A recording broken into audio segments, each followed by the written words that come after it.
As I suspected, 32 flavors.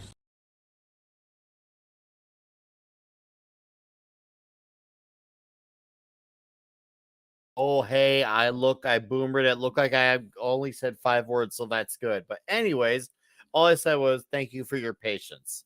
So how are you all doing tonight? Episode 125. Nice to see you all here. Man, we got a nice crowd in here. All right, you guys wasted no time. And we got FKHC 2005, Day C. Day C, I got the package. I'm gonna box it next week. We're gonna do it next week, man. Stephen M. Kal-El, Mass Grave, Pete O'Shea's Helicopter Tours, Chernobyl, and then new to our chat, Carbon Dioxide, who I saw from the Thinking Critical Comics Aficionados. Welcome to the show, sir. How's it going? D. Bud Martin, Steve Mitchum, and then LDG gifted 10 memberships. And not only did he give 10 memberships, he gifted a whole 10 huge memberships. Thank you, LDG. I do appreciate that, sir. That is absolutely very, very insanely generous. Man, that's wow. Holy crud. That's nuts. But yeah, Dave, I can't wait to we're going all it. We're gonna unbox it all, and I'm gonna finally put the hot toy together. We're gonna do it all in one show. It's gonna be great. Yeah, guys, let's give a good warm welcome to Carbon Dioxide, man.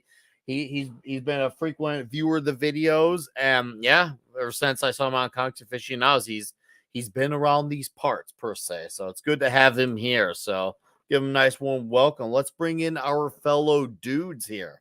We'll start off with the common nerd who, like me, has a hat as well.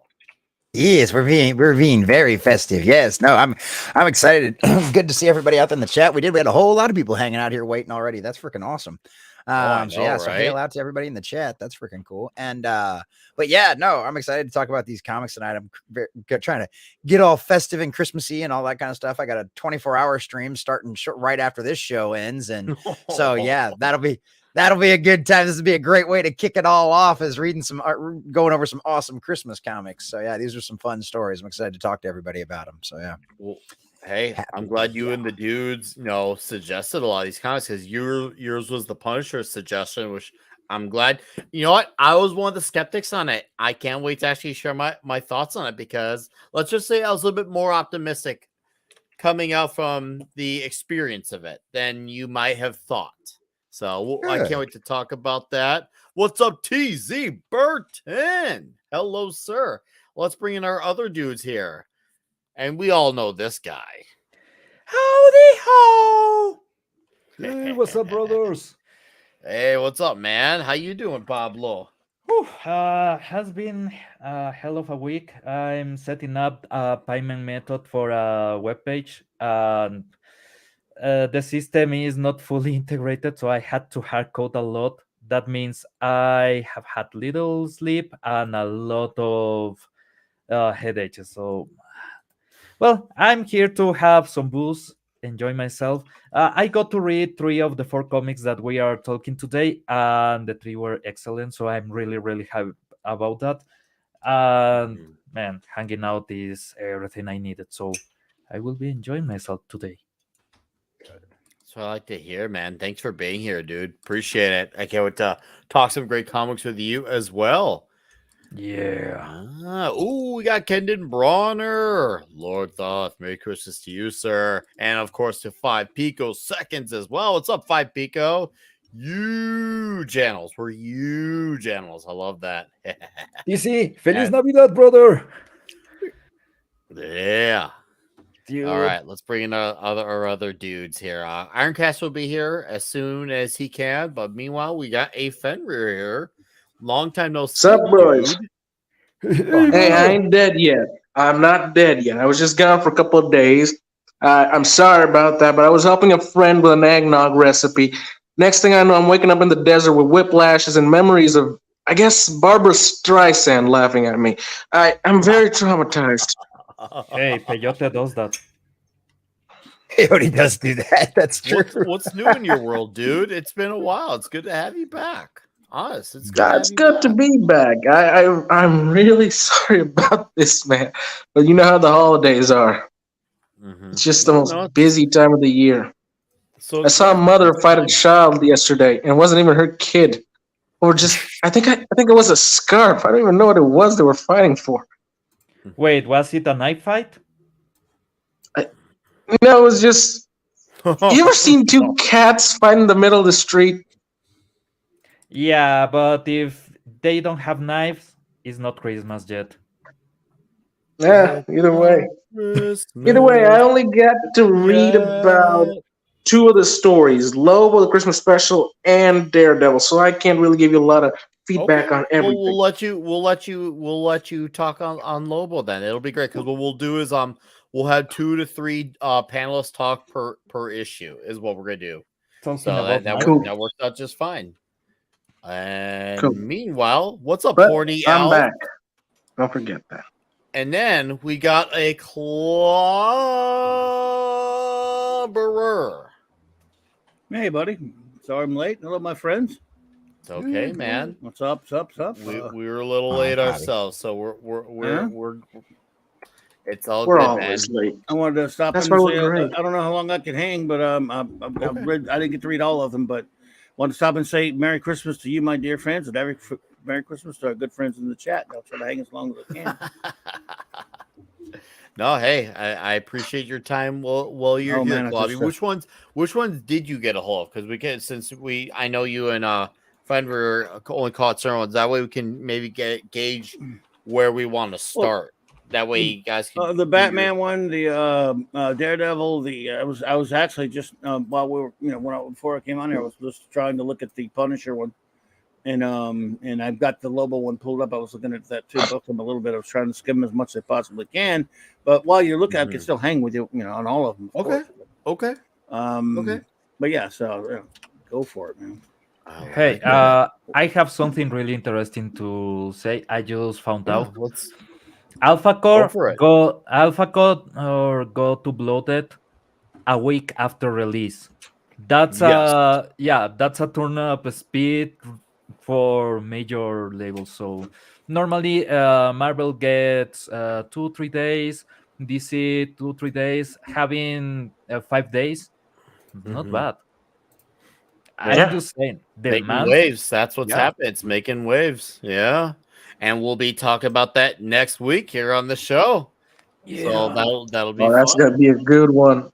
So yeah, we'll have a nice fun time. We'll go all in. So chat, anyone in the chat who is read Alpha Core or looking to read it, we're gonna have a full-on discussion about it. And of course, we'll probably talk just maybe our end of the year highlights, whatever, maybe our fun favorite shows of the year. Just shoot the shit. But yeah, Alpha Core will probably be the main discussion. Other than that, we'll just have fun with it for the rest of the show, chat. So it's gonna be huge next week. It's gonna be, and I'm already looking at, obviously I want to do a third Spider-Man. No, sorry. Yeah, third Spider-Man run sometime in the year. We want to do a Hellboy run. We want to get Geary back on. We get my guy Hojo on here as well. So yeah, it's gonna be a fantastic time to come, and I'm excited about it. The comic shop talk is just gonna get huger and wilder, and hopefully a lot more delicious beverages that come with all this comic book greatness. Oh yeah. Oh, what's up, George Bonnie 90? How you doing? And we got 5 picoseconds with Canadian $5. Can we start our Christmas probably with a nice punch to the very nice, totally not annoying and stuck up one?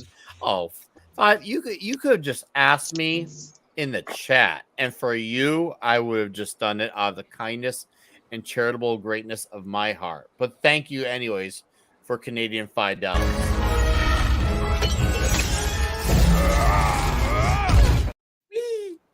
It will never, ever, as Chris Jericho says, ever get old.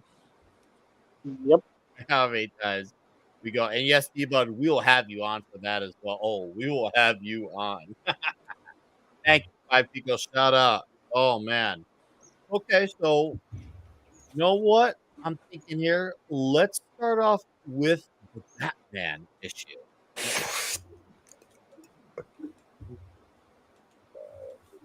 Loaded on Batman. I got it here. Let's see. Give me a few seconds here, dudes. I am getting to it. It was funny because I was watching the episode from it earlier when it was retitled The New Batman Adventures. Mhm. I was just like, whoa, I forgot this was an actual It was an episode. episode. Yeah, Yeah. I see, that's what I was thinking too, because I was Sorta. like, after I got done reading it, I was like, I'm pretty sure I watched this. Yeah, it was sort of an episode. Well, it was, but there's more to the episode probably. But yeah. Yeah. Oh, Joe Dog. How you doing, Joe Dog? Great avatar, by the way. Hey, Mohammed said, how you doing? Hail all issue 6 of Conan. Yeah, dude, I can't wait. Next week, issue 6 of Conan. Firepower Fish is next week, and Duke from G.I. Joe comes out next week. So, no. And yes, you should like the thing most of all of FF. Even though I'm a Johnny Storm guy, we got Ben Grimm underneath me. So he'll like hearing that. And before we get on to the Batman Adventures, Mr. Conquest asked the Clobbery, where should I start with the new gods?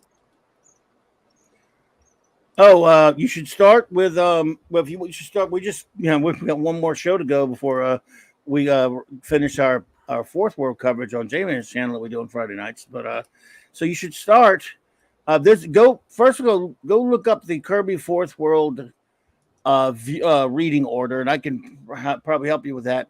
So you start with Jimmy Olsen, Kirby's Jimmy Olsen run, and then I gotta give you the exact issue number. It was Jimmy Olsen, and it was New Gods, Forever People, and Mr. Miracle for the longest time. It was those 4 titles, and so there's an omnibus that has all of it in there, every bit of Kirby's his Fourth World omnibus. You could do it that way, which I know is I guess it's kind of expensive, but I guess it's expensive either way. So I would say if you don't want to get the omnibus, go and look up Jack Kirby's Fourth World reading order, and it will tell you which titles, which issues, how the procession it goes. So you can do it that way, or just get the omnibus. And if you want to collect the back issues, obviously it's more expensive than that. Oh yeah. If you want to go that route, yeah, there's that. Also, he is on Twitter as Conquest as well. Conquest, aka Muhammad said, Klobby does have a Twitter. I don't know if you do follow him, but he's under his handle Ben J Grimm. Just find him under Ben J Grimm, and you'll find a similar looking avatar. And he says, "Thanks, Klobby." Yeah, and yeah, he's there's really my Twitter. good about Thank letting you, people Common. know. Yeah. There you go, Thanks, man. Common put my Twitter up there. Thanks, Common Gamer. If you send me a DM over there, and I'll dig up that reading order for you. And sometimes you can read those online if you don't want to get the omnibus. But if you do get the omnibus, that handles it all because it's actually in order. And we have next week we'll be finishing it up with the very last installment of that, which was Jack Kirby's 1985 graphic novel, The Hunger Dogs, where he finished it. All right, dudes. And we got Chernobyl, who's been around for 3 months. Thank you, sir. Says just bought a comic book collection. It includes first appearance of Carnage, Jubilee, Black Suit, Spider-Man. What's up, man? Shout out. That's awesome to see. Hey, enjoy your reads, man. Happy reads. And what's up, JT Gunn?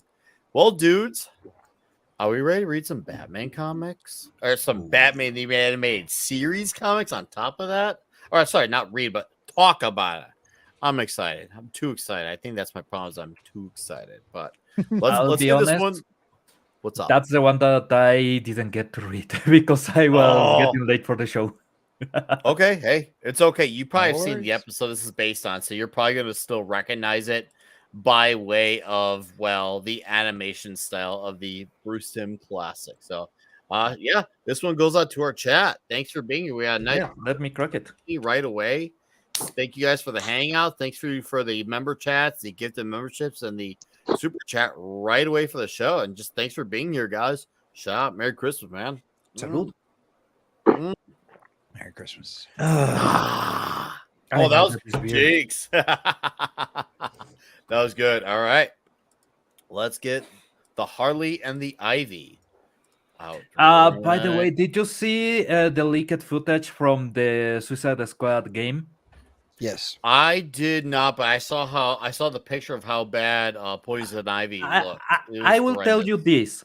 Harley Quinn sees that Poison Ivy has been turned into a child, and she's still going. So she's not only a lesbian, she's a lesbian. The P is for you know what. So right off the bat, I've noticed one thing that's already different. I'm glad I actually watched the episode and not just read the comic this week, because the show, when they transferred over to the new Batman Adventures, they kind of changed, modified some of the characters' looks. Like Joker's eyes got a bit more beady. They changed the bat symbol on Batman's chest, and they also changed the skin tone on some of the characters. One of them was Poison Ivy. I'm actually glad that the comic stuck with the original Ivy look, even though the dialogue is like verbatim practically in most of the spots, which is awesome. And I love that. It's a great episode. But I was so happy to see that they went with this look for Ivy, because I feel like this look and Joker's non-beady eyes from the earlier seasons were better. I still love the characterization, agreed. but they're just far better looks. Yep. Very, very fun story. Obviously, it's everything that you would expect Harley and Ivy to do, to use Bruce Wayne for his riches, his wealth, his fame, to simply just go Christmas shopping, and you see them having a jolly old time using his money. And of course, it gets to a point where Batman kind of is like, I gotta snap out of it formula. A very straightforward story, but a fun one nonetheless.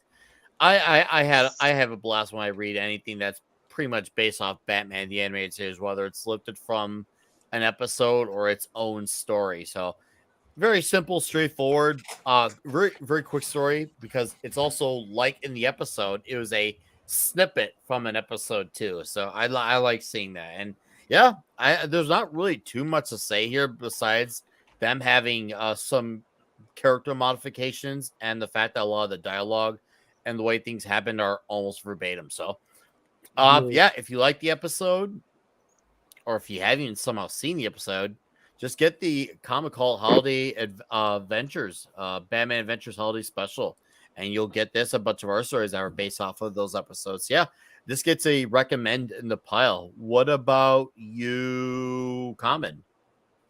I really enjoyed it. Yeah, because obviously I was a huge my first introduction to Batman outside of like '89, outside the '89 movie, was Batman the Animated Series. So getting to see this was awesome. And I mean, whoever's going to complain about getting to see Harley lay around in her underwear? You know what I mean? So, and I loved the whole, everybody's going after the most eligible bachelor on Christmas in Gotham. And like, that's just always such a classic trope that they used before. And it's always adorable to see that. But yeah, like you said, it's a pretty straightforward story. You know, the whole him falling down the elevator shaft was just an absolute perfect way to transfer it right into transfer him right into Batman mode. And yeah, I love Harley getting the tree at the end. Are you happy, Harley? You finally got your tree. Yeah. I love that. It was beautiful. This drawing style. Okay, I have I'm not really sure, but for this kind of drawing style, I think they took a bit of inspiration from an oldie but goodie. Just let me here. I'm sharing the screen. Oh yes, Carbon. I do. Carbon. Yes, I could. Yeah, I can hear Conroy's voice too. Oh, dude. I can see where the toxicity comes from. Yeah, if you don't know what this is a comic that used to be on newspapers that is called Blind Lily. Is the source for Barbie. Literally, the wife of the Mattel CEO went to, I think, is Germany, saw this doll that was a sex doll, fall in love, and she created Barbie based on that. But the cartoons are really, really spicy, really, really interesting also. And it's exactly this kind of drawing, man. Oh, I'm sure it's spicy, judging by the surface basically level of what we're dealing with here. Yeah, but look at the I'm sure comic it's that spicy. we are talking about, the Ivy and Harley comic. The drawing style is really similar. It's old school spicy comics. No, I can see where you're getting at for the style, especially with Harley. And the guy looks more like an alpha, but yeah, I can see where you're getting at with it. I'm really happy to see that. That style should make a huge comeback, man. I really enjoyed that. I agree. Strongly agree. I'm with you all the way on that. Common Nerd ain't got anything else, sir? No, I mean, like you said, it's a pretty straightforward story. It's not very long at all. It is a short. It's one story out of an entire book of Christmas tales. So yeah, so I enjoyed it. It was fun. It was just, trip down memory lane, Batman animated series and all that kind of stuff. So yeah, I enjoyed it. Okay, awesome. Clobby.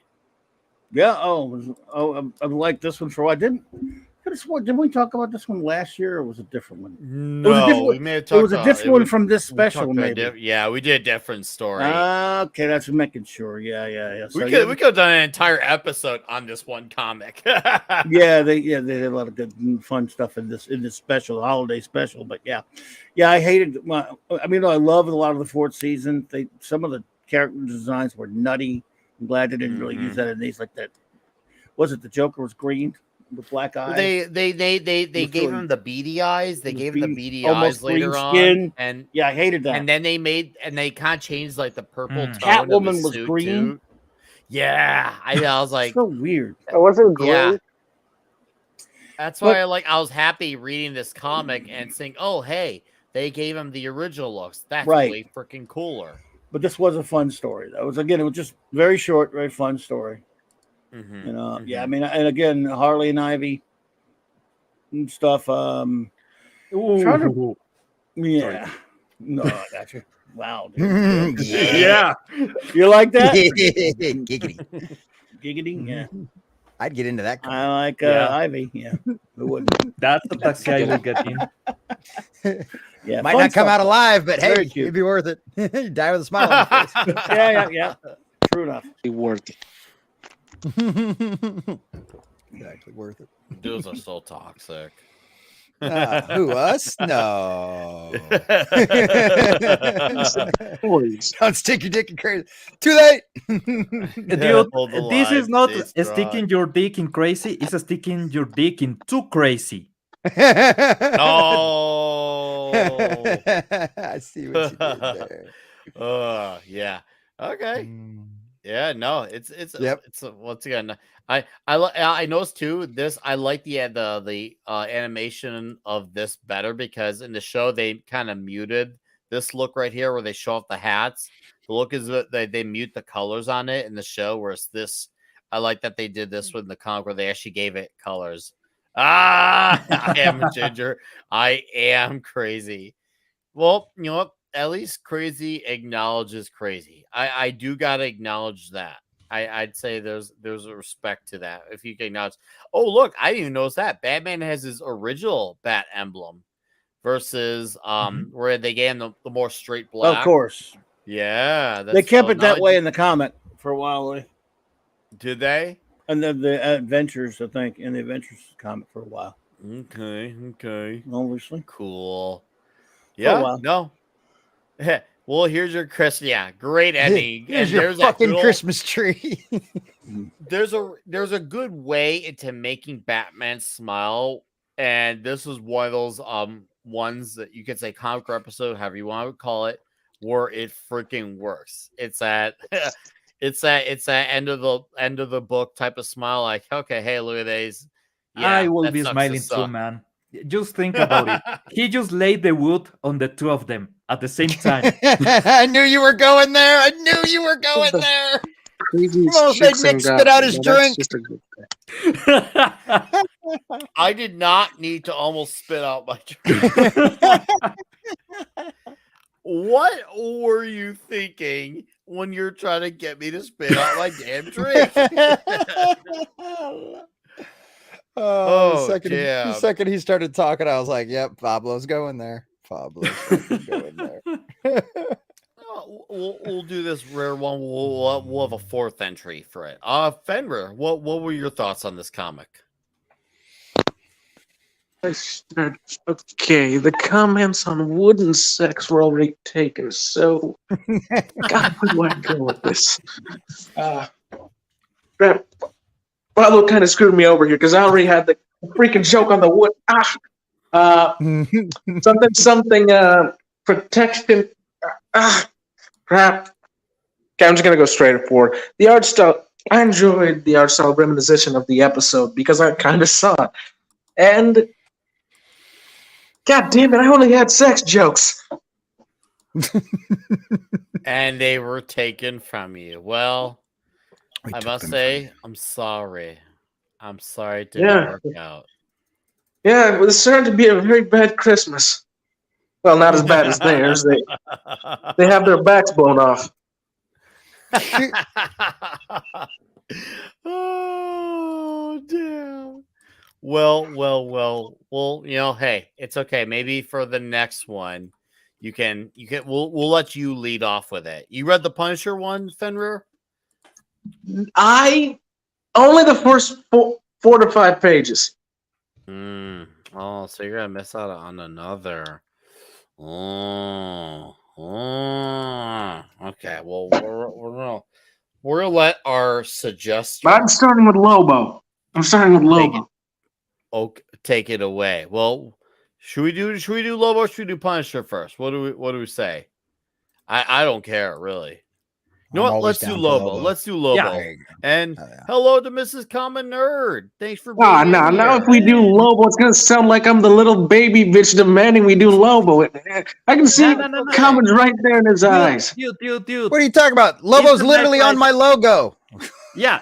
It's a knife fight with Santa Claus. That's everything. Iron That's the fucking best thing ever. Great. Shout out to Iron Oxide. Thanks for dropping in. All right. But if anybody does need baby sounds, I'm gonna go feral on them. All right. Let's talk this Lobo book, and then we're gonna do Punisher, then Daredevil. All right. Sorry, Carbon. I hope you understand. We're making sense here. We knew what comics we were gonna talk. We just didn't discuss the order. Merry Christmas. Thank you. All right.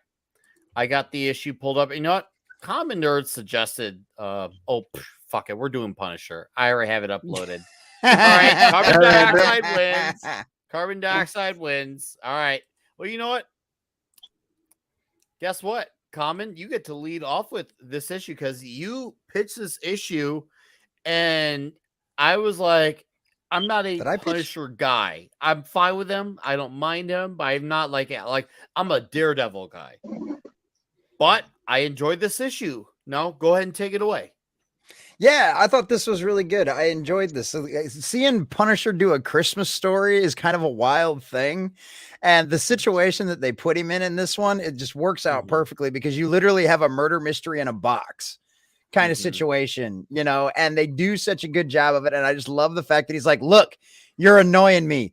Get out of here. Go take a break. You freaking cleaned every gun in the place 3 times every day for the last week. Like, get out of here. Go get some fresh air. Or I'm going to kill you kind of situation, you know? And so he's like, oh yeah. And then everything of course goes sideways. Cause of course it's Punisher.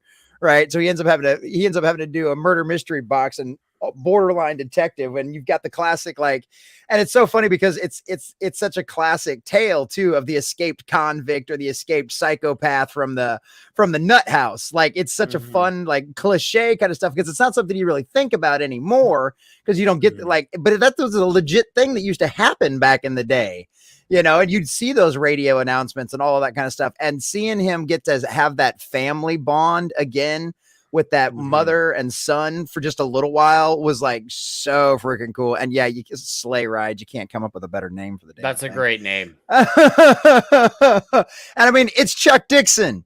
You know what I mean? You can't ever complain about reading Chuck Dixon. So it's yeah, I thought it was a really fun one. Nice little kind of heartwarming, but still nice and a bloody murdery mess at the exact same time for a Punisher comic. So yeah, I really had a good time with it. I think I'm being called out by D-Bud. I think he's calling me out, and because he's calling me out, you have the biggest dick I've ever seen on a man.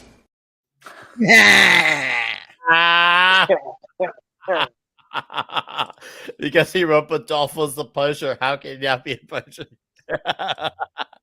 Exactly. You call him out, D-Bud. That's exactly what he deserves for that. But yeah, the art's great in it. It's classic. It's classic of its time kind of artwork. Well done. I enjoy this style of stuff. Not everything has to be hyper graphic. I enjoy the shading and stuff like that. So yeah, I just, like I said, and like getting to see the Punisher just like somebody going, "Who the hell are you? Why should we listen to you?" And he just like looks at him. It's just like this glare. It's like, really? Are you really going to argue with me? Yeah. No, there were some nice subtle moments of humor which I did enjoy from it, and it was surprising how when it boils down to it, he knows he needs to be a good example when there's like children around. He whatever straight up mentality he has about being as super slaughters, he dials it back, or you could say he's a little bit more restrained. Like obviously he does damage here, but he's trying to make sure he's doing it not as like a big old bloodbath per se. Right. When he's not trying to murder when everybody it's just in the room. adults, it's a straight up everyone in the room notices. He's trying to be a little bit more slick, quieter, and take out all the people who are basically hacking up this bus. And it was cool that they got stuck, and it was also this having the mom and the son be like, hey, we just want to get home for Christmas too. And yeah, it really humanized Frank Castle a lot, this story. I feel like that's, for me, my favorite part. I really like the human aspect of it. It really made it feel like, so every time you saw the hits hit, it felt like that much more weight was added to them because you knew he was fighting for another family's life. So, what his losses wouldn't repeat onto another family. And I really like that. It definitely added some respect to the character for me personally. I was like, damn, that's fucking cool. Maybe I gotta give some of these Punisher comics a retry. So I'm definitely in the character is what he truly is. No, I'm definitely giving a reconsideration. So whoa, Sean, to the wall. how you doing, Sean? Me. Sean Stackhouse became a member, and yes, and Merry Christmas Eve to you now because he became a member. Where is he?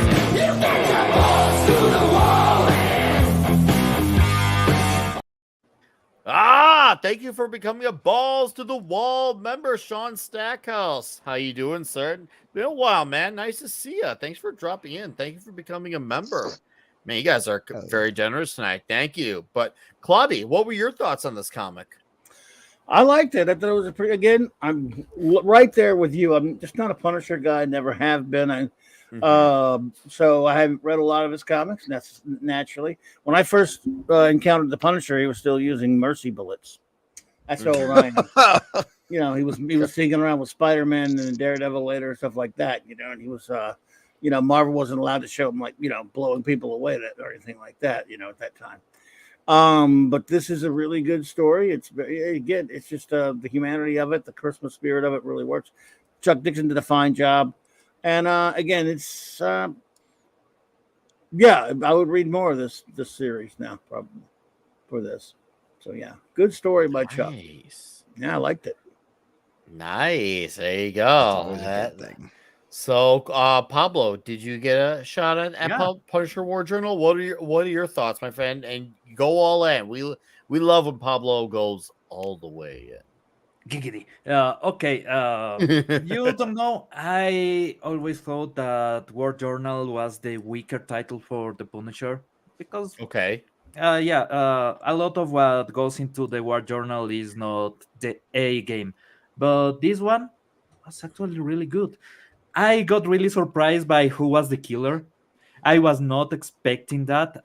They give you the hint when the bus crashes, but the rest of the time you think is the guy that is fighting all the time with Frank. So you are like, yeah, it's that asshole. It's just the asshole. Nope. You were not expecting who he is. And the only thing, I would have had a couple of people killed other than the few that got killed because it was too quick. It was a 25-page comic, so obviously you cannot go really, really hard. But for me, it was too fast at the reveal of who's the killer and everything. In that kind of situation, you can feel the pressure, you can feel the fear. there's no way to run. There's no way to escape this situation. You are trapped in a bus under the snow. Everybody is getting paranoid because, well, you have corpses on the back of the bus, and obviously you are preoccupied about the amount of air you have left. You are preoccupied about the the cold getting in and freezing to death inside of a can. Is a terrifying situation. Adding that murderer, really heavy, man. It's a really heavy story. For real, it is. It's a really heavy story, even though it's mostly in one location in the snow in a bus. It's almost like a Die Hard, but with the Punisher in a bus. But that's what makes it really good. If you have a house, in a house you can escape to another room, you can hide in the chimney, you can do anything to survive. In a bus, there's nowhere to run. You have that space and that space only. Having the kid, and the kid actually being part of the story and giving the flashlight. And my favorite part of the story was the kid giving the light, and the fact that he actually uses it. I was like, yes, he's actually using it. It's tactical. Such a dad thing to do. That's, he's still a dad at heart. He's still a dad at heart, but also it's tactical. Because if you are in a fight, in a close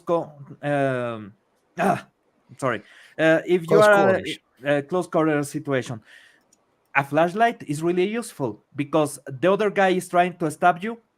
Point the flashlight to the eyes, sear his retins, destroy his capability of viewing you, of viewing anything for the rest of his life.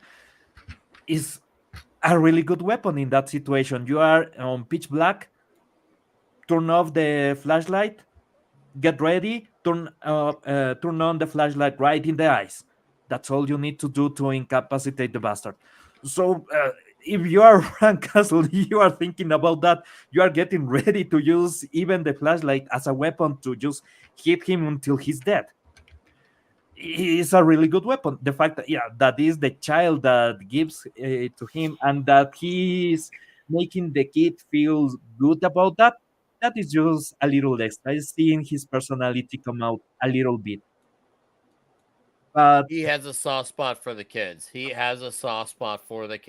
That's where his code kicks in. He has a code, despite how mayhemic he could be. That's where the code really gets in overdrive. So the issue is really, really good. It's short. I need more.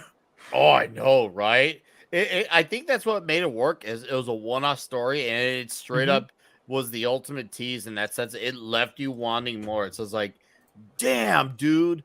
And Chuck Dixon has historically said he writes forever. He writes for the normies. Like, he still keeps continuity involved and character likenesses intact, but he writes every comic as it's someone's first comic. This is someone's first Punisher comic.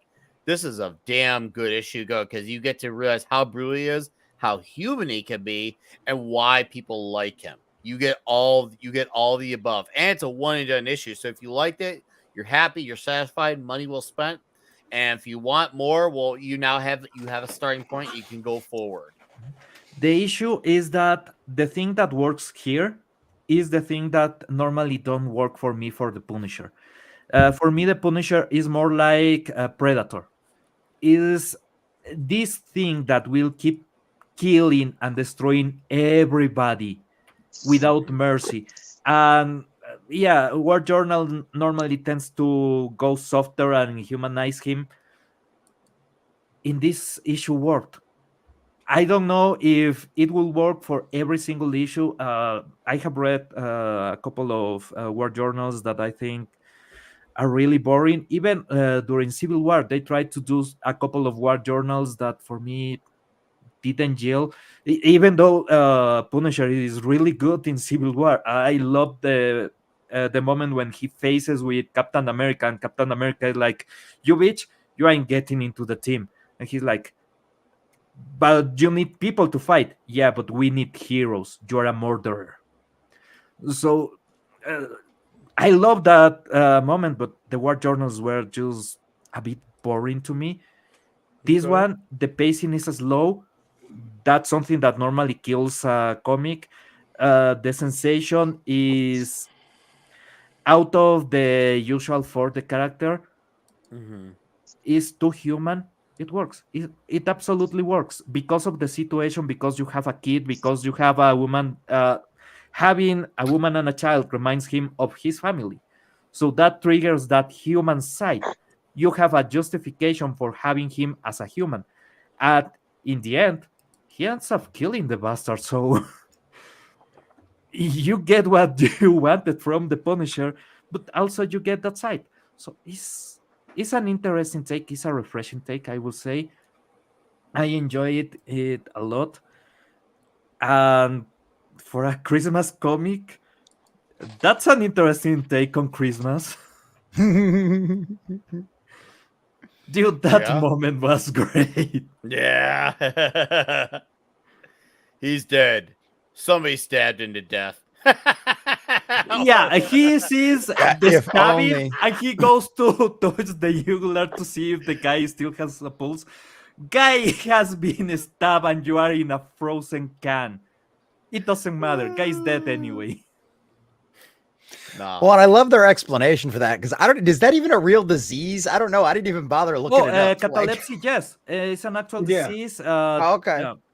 Yeah. The people that suffer it normally just fall to the ground. I have seen it a couple of times in my life.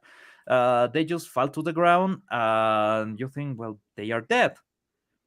And a couple hours later, no, the guy is fine. What do you mean he's fine? Guy was cold, was dead, had not pulse. Yeah, guy's fine. Has catalepsy. Okay, all right. That's fine. I'll take it. He's a zombie. Shoot twice in the head. All right, so we got another balls to the wall member.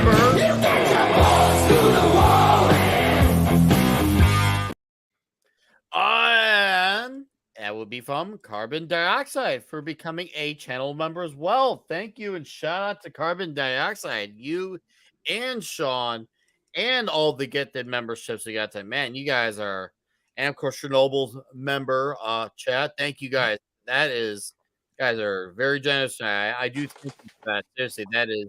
By the way, talking about the chat, Caster is around. So, hey, Caster.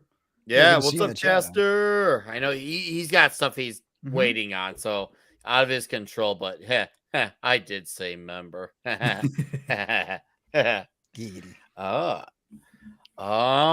did everyone here on the panel say what they want to say? I know Fender. I don't think he got to read this one, right, Fender? Or did you?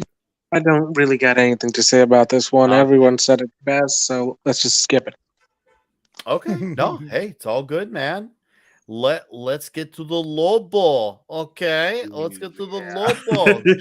Come on, get to the Lobo. Get back to the Lobo.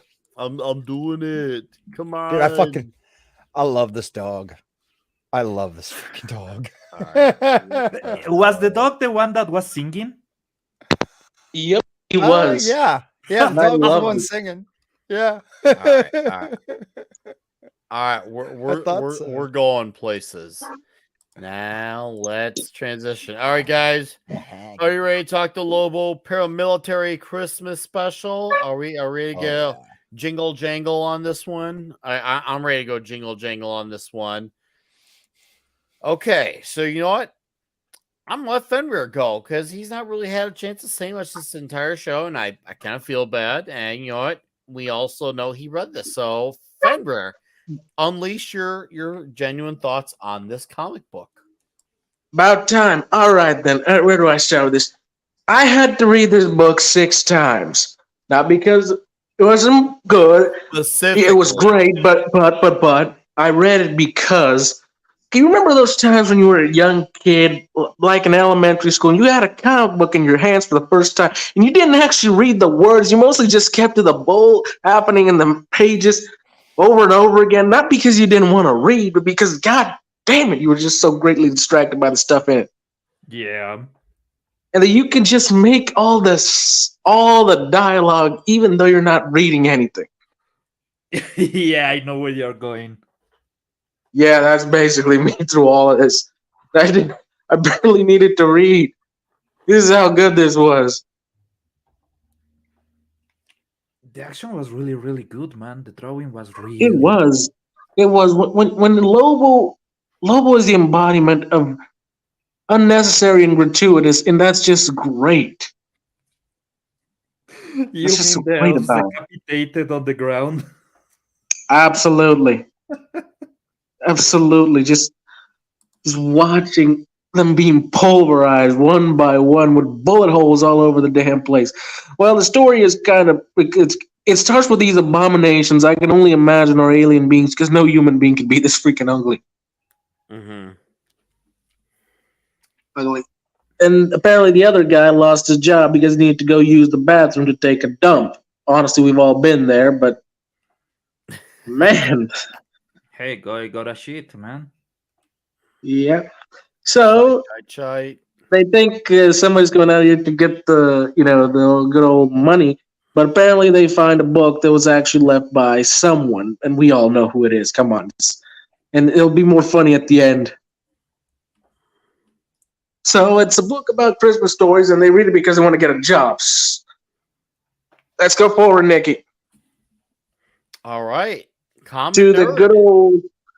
Oh no, No, let's go forward to the freaking bar fight. Oh, Yeah, okay, yeah. okay. Well, let's go down. I like this. Yeah. You know the story. Beautiful stuff. Yeah. Beautiful stuff that really gets you off of what's to come. There's our boy, the main man. Going out in this adventure. Going on his adventures with this freaking dog. I have no idea the dog's name. Still haven't memorized it. I just call him Titus. Okay. So they go to the bar. It starts with in the simple ways you'll expect any Lobo story to start. They basically hit the bars. Same old crap happens. Fight. And apparently they're going there to meet their new boss. It apparently turns out to be no other than the freaking Easter Bunny. Seriously, this guy just can't take a hit. Every year he tries to ruin Christmas. Mm-hmm. Just him. Little bastard. So yeah, he wants Lobo to kill Saint Nick. Yes, he does. God, I'm really bad at these description things. Well, yeah. You know how it goes with Lobo. Basically, he does the job, goes after Nick, fights all of his elves, kills them all one by one. At some point, I think he might have eaten one of the reindeer. Probably not. I'm probably just imagining it because I can see it. So can we jump the fight, Nick? Yeah. To the gratuitous violence. We'll forward. Get to brutality. We'll get to brutality. We'll start with Lobo choking the wabbit. The wabbit. Yeah. There you go. Dog. Gratuitous violence. I thought that was the funniest shit ever. Go ahead, Fenrir. It was. Go forward. Or go under. Under. You see the typical position for the contract. Shoes. What you wanted? No, go down more. Down more. I'm talking about the violence. Okay. I want to get to the elf killing. Okay. He wants to get to the elf killing. All right. We're going there. We're going all in. You can say, I feel that whoever drew this was a kid who got a lot of cold growing up. I think someone did hurt Keith Giffen a little bit. I think Simon Bisley did the art. Because this looks like someone was having pleasure while drawing it. Every single shot. The way he just does the brains, the eyes going. It's like a beautiful masterpiece of done by Primal Rage, man. Yeah, Simon Gotta Bisley. say, he got a lot of coal growing up. Lots of Oh yeah, probably an ocean. This is drawn by a sand. Yes, dude, right strap. He's lucky he didn't. He's lucky he didn't like have Kurt Russell in front of him. I think Mr. Grant Giffen would have not had a good time if they had done this to Kurt Russell.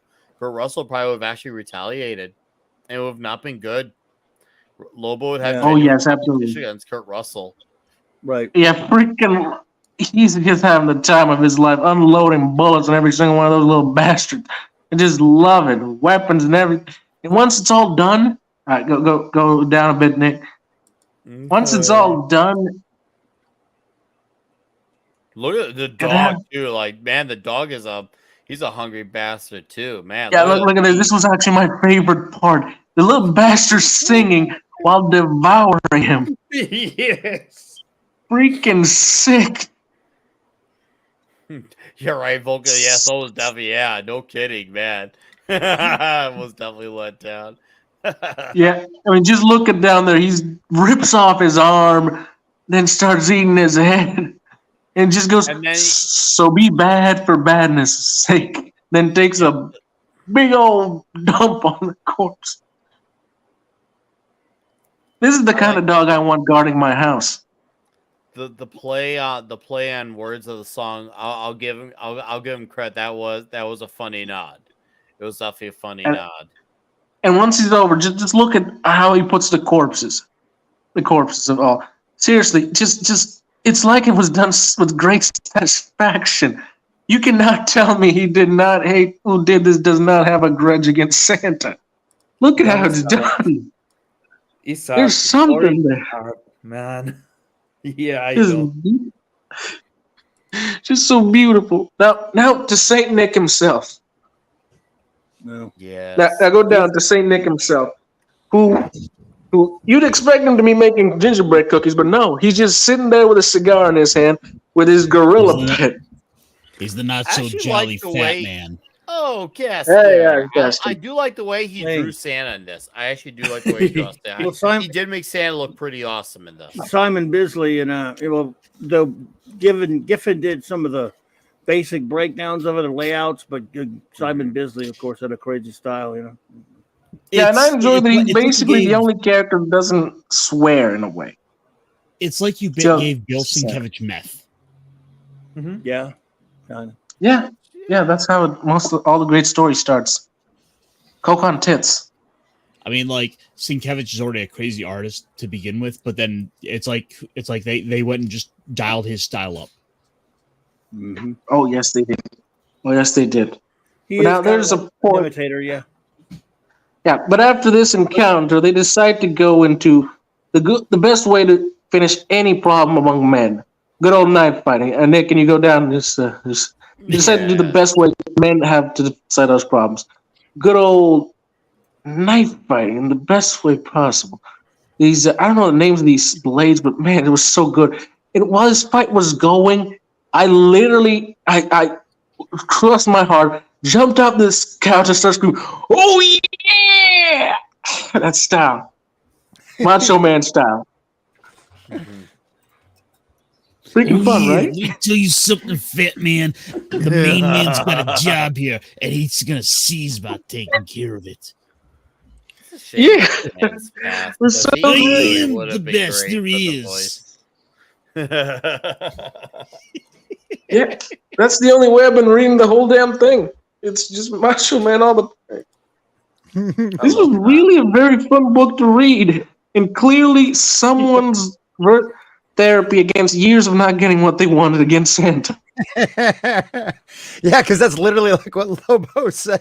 Just look at how the penguins are just so happy that the tyrant who took their home is dying. I love the penguins, man. Yeah, I want to join his gang. Season's greeting fats. Man, this was just he had a kink fetish too, and epic list to boot. Yeah. You cannot tell me they don't want to make Santa look bad.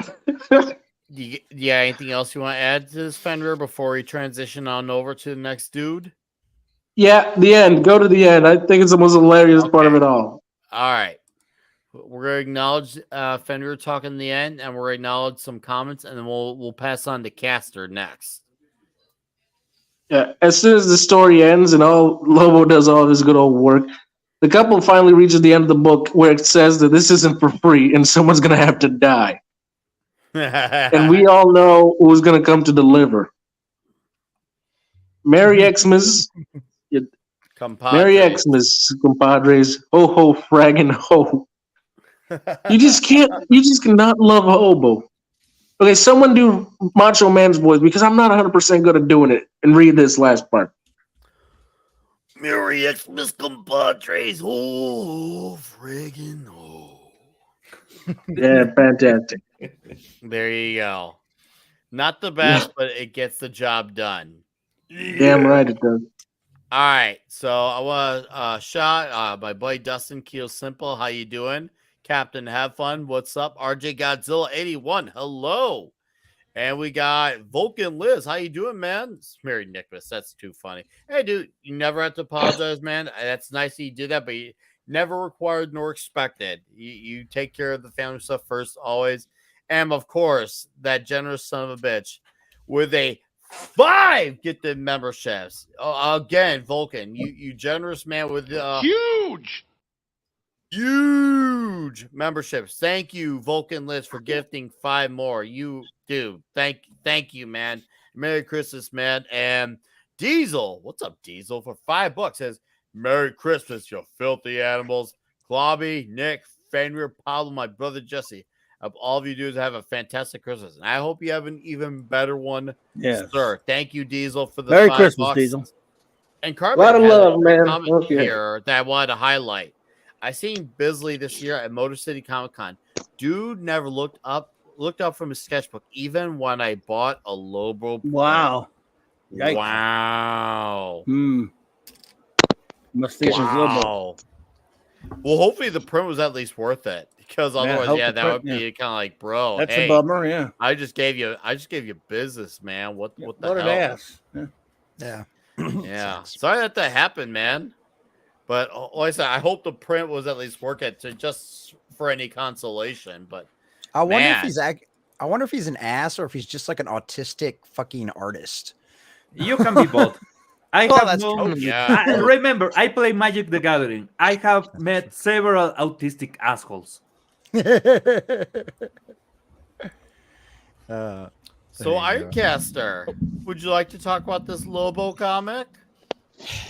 If there's any one Christmas, if there's any one little piece of Christmas comic book that I hear about more than any other, it is Lobo's Paramilitary Christmas Special. I've got a coworker who brings this up every year. This is one of his yearly revisits.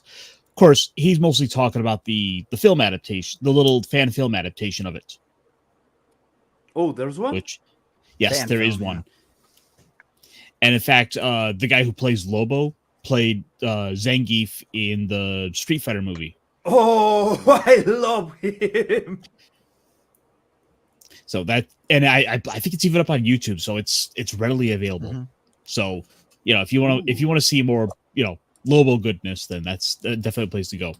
But the thing I liked with the start of this comic, when you have the couple at the very beginning, it reminded me of that song, the Fairy Tale of New York, with the angry bitter couple just kind of yelling with one another.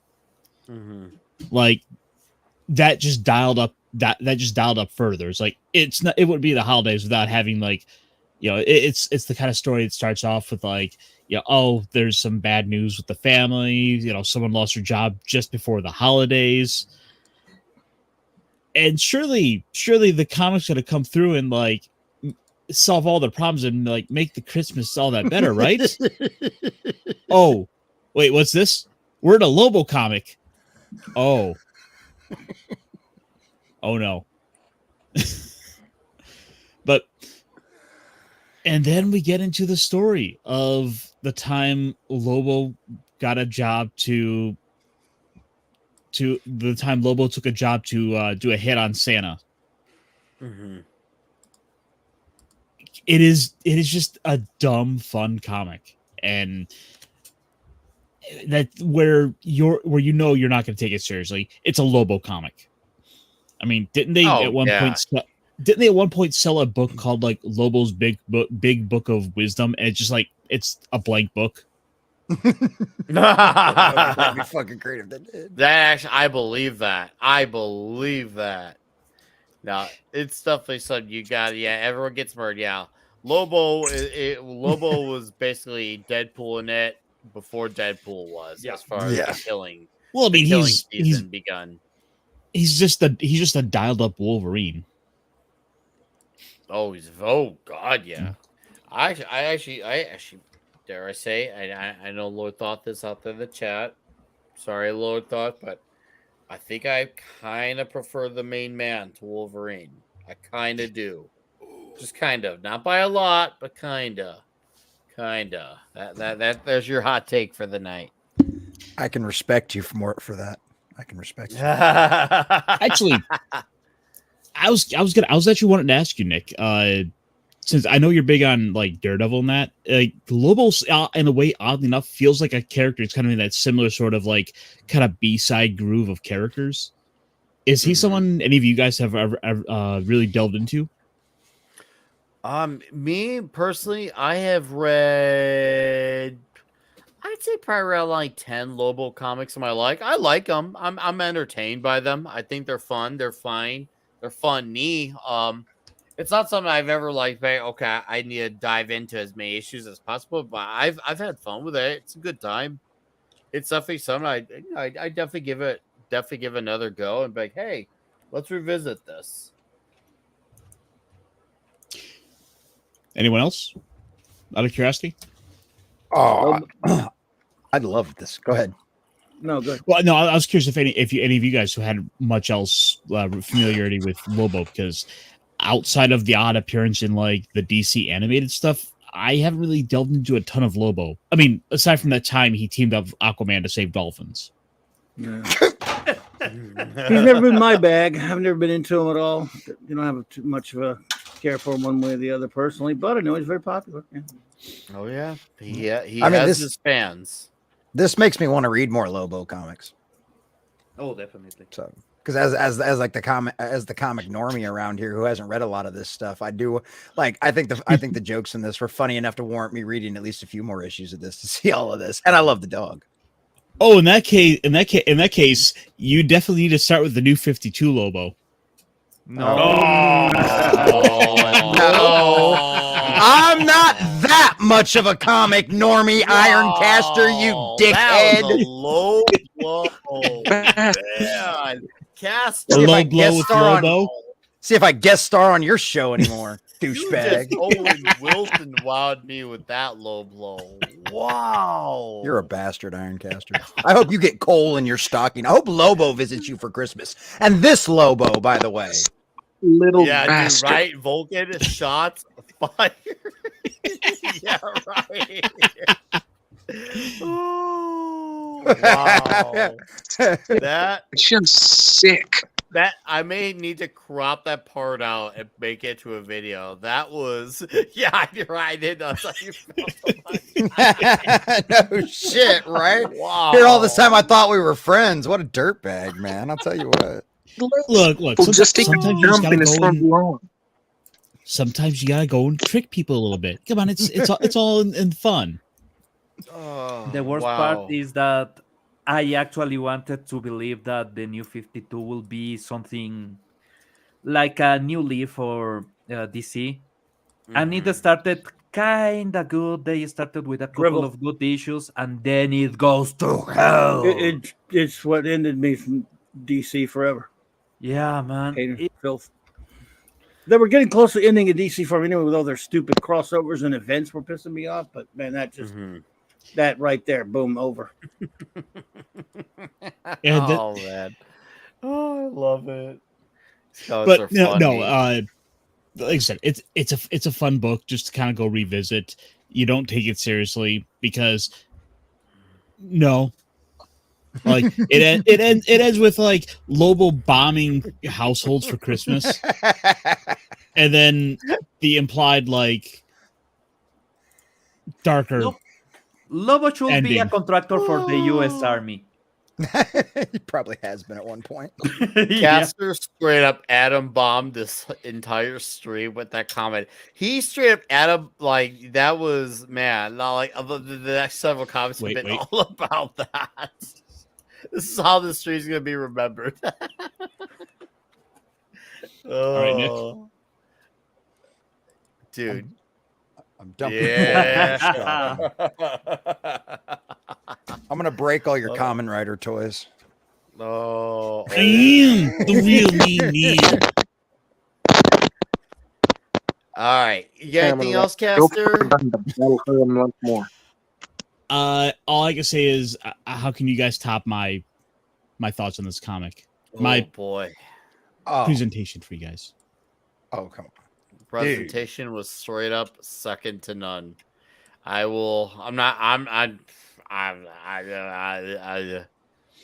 yeah. Now that we can see a bit of the background, No, I'm loving that just Hulk. too wrong. Dude, seeing the background for the stream, I'm loving that Hulk. Oh yeah, dude. Sad Hulk. He looks actually jolly. He does look jolly. Yes, I agree. Careful Bobo about is Jolly Rob Zombie Green from Giant. space. You know what? I'd even make the argument in defense of Lobo. He's more white zombie from space. Only real fans are gonna not understand that particular reference. Yep. And what's up, Monkey G Buzz? What's up, Stephen Mack? And what's up, Kingsport Kel? Nice to see you dudes here. Thank you for dropping in. Tim Hayes as well. Nice to see all you gents. All right, Common, you're a Lobo guy. I mean, it doesn't make sense for you to not talk about this comic book. So what the hell are we waiting for? I'm sorry, Castor, were we good? I was just gonna say that like Lobo looks like my buddy Grim Jim. Yeah. Nice. Grim Jim. Oh yeah. Grim Jim. Yeah. Oh, welcome there. He understood Carvin understood that reference. Yeah, dude. Love that song. No. You're talking, Grim, who's in our chats sometimes. Yeah. Oh, actually a buddy of mine who's on the Week in Geek with T-shirt Historian and me. Oh yeah, that guy. I've seen him on the shows before. Yeah, he kind of looks like Al Jorgensen from Ministry, that guy. Yeah, or as I call him, Kmart Rob Zombie. Kmart Rob Zombie. I remember Kmart when they used to be so huge that they had a super Kmart. You wouldn't think it now because they're like a dinosaur, but yeah, once upon a time they were huge. They were so huge that Scottie Pippen bought his shoes from Kmart. You want to know how I know? Because I bumped into Scottie Pippen at 9 years old. I bumped into his leg, fell on the ground, and he picked me back up on my feet. Wait. Did you say you? Here you go. No, I won't go that way. I won't do that joke. Ooh, Kingsport Kel, I disagree. I like that album, but I'm gonna stand hard by Astro Creep 2000. That album is the jam. La Sexorcisto is good, but Astro Creep 2000, chef's kiss. If anything, La Sexorcisto is like a really good appetizer before you're about to have it's like having really good breadsticks, and then Astro Creep is having the main pizza. I just did a Lobo reference, but it's about having the main pizza after that. Cassie, did you try to highlight something or no? Oh yeah, no, I was just showing that he's like I said, he's got that Rob Zombie look. Because I have it. Yeah. I could definitely see it, especially definitely during the White Zombie days. Definitely. Yeah. And Picasso gifted a membership, and Mrs. Common Nerd became a member because of that. And let's see what kind of member that was that she became. Thank you. Oh, sorry. Thank you, Picasso, for gifting a membership. What's up, Mass Grave? Let's see here. Picasso. Mrs. Common Nerd is a huge member. Thank you. We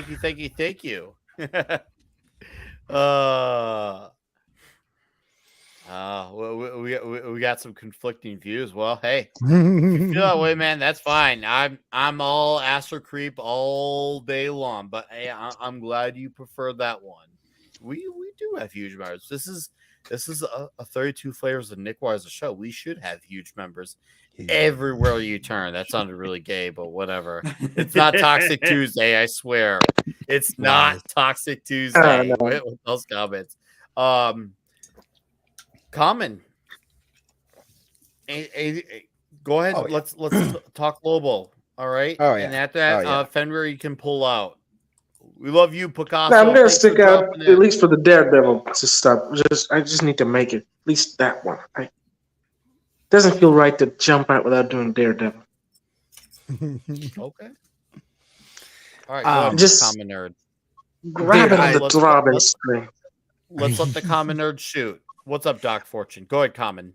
Dude, I loved this comic right from the very beginning. Like, getting to see, like, having Lobo hired by the Easter Bunny, because I have always made the argument that, like, those insane people out there that start decorating prior to Thanksgiving, like their Christmas decorations and stuff like that, I think those people are wrong. I think those people should be talked to seriously, quietly, probably by Lobo about it.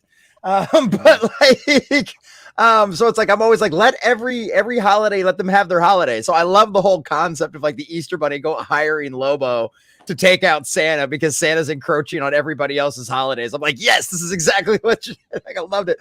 And so I love that. I don't know where this dog come from, but I want to find the issue where this dog first showed up and just read from like Lobo and the dog going forward. Because the dog is absolutely hilarious. I've always loved English Bulldogs too, which is clearly what he's based on. So like that hooked me right there. I love the art style for it. I thought it was great. All the elves with their fake with their that you thought it was gonna be an actual fight with all the elves. You thought they were gonna be like actual like armed snipers and stuff, and no, it's all like little caps. Yeah. It's the little cap gun ones that pop out, the cork guns. And so he just slaughters. He's like, oh, so this isn't going to be a fight. All right, I'm just going to slaughter you all. And just mows them all down. I'm like, yes. It was so much fun. And then I love Santa. Santa's got, King Kong sitting behind him. He's got this giant gorilla behind him. He's with a cigar. And he's like, nah, we're going to do this like men. We're going to use knives. And that was one of the things I wanted to point out about the Punisher comic too. I loved that scene where it's like the best that when you're going to get into a knife fight. There's one thing you got to understand: you're gonna get cut. You just got to hope the other guy gets cut more. Right? And that was a good line. Yeah, and this scene between him and Santa going at each other with the blades is like the exact perfect of that. And when he gets Santa's head like into that, like he gets Santa's head and it like you see his eyeball popping out. And like his eyeballs drooping down, and he's like, "Come on, let's make a deal." And he's like, "I've already been paid. You're already taken care of." And just freaking slices his head off. Like I love like the whole concept of like Santa being like this totalitarian ruler who's like keeping everybody in line with fear. It's like really abusive and mean to all of his elves and shit. Like I got a huge kick out of that. And yeah, you being able to use the naughty and nice list at the end going, oh, I need to wipe out all my competition. So he takes out the naughty list and the nice list. Well, we're just going to take them out too. Why not? It's just like, so yeah, I absolutely loved it. The dog singing, getting the gorilla to throw the missiles out, turning Santa's shop into a missile factory, into a bomb factory. That was just absolute genius. So yeah, I really enjoyed this. And yeah, the whole story with the family, like I was totally like that as well. Like the beginning, you're like, oh, okay, this is your kind of typical thing. And then they start talking about killing their kids. And I'm like, wait, what? Like our kids are going to be really pissed. They're going to murder us in the morning if we don't have anything for Christmas. I'm like, what is going on this planet? I'm like, this has got to be another planet. And so, yeah, that was. Yeah. And this the way I feel that's kind of true in some places. I don't know. They look like aliens to me. Those are some pretty ugly people. No, I know. It's definitely aliens, but still, we humans do that too. Human kids do that too. But yeah, at the end, it just goes all. Oh, what was the name of? I can't remember the name of that horror movie, that famous horror movie franchise that was all about the house where the Ryan Reynolds did a really good version of it not too while back. But yeah, it's because the Amityville Horror. Amityville Horror, yeah. Like this literally ends like Amityville Horror, where the dad just walks through and blasts all the kids in their bed. You're like, what the? Yep, That's a Lobo Christmas special, all right. Yep. So yeah, I loved it from beginning to end. I thought this was absolutely hilarious. And and how he gets the reindeer to the reindeer in line, like he blasts on the reindeer. What are you tired of living? Of course we're gonna pull the damn sleigh.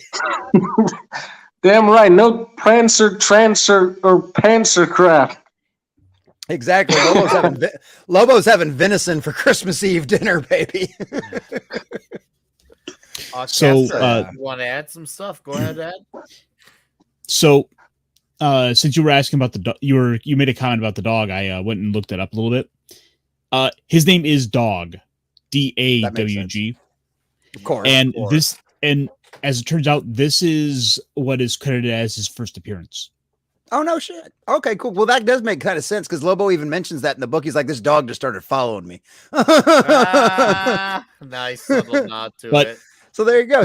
So Lobo got a Christmas present. Yeah, but if you do want to kind of start following his adventures, you want to check out the 93 series. Okay, sweet. So that was kind of, the dog does pop up in those, and that's, oh god, let me just pull up an image for you here. What you're saying is this issue actually matters in that regard. It does. And by the way, here's your cover. By the way, this is the issue you're looking for the start of that. Nice. That's a class. I got your cover enhancement right here.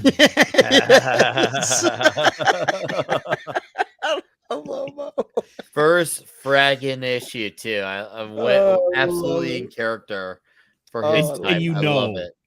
They absolutely did do the lenticle.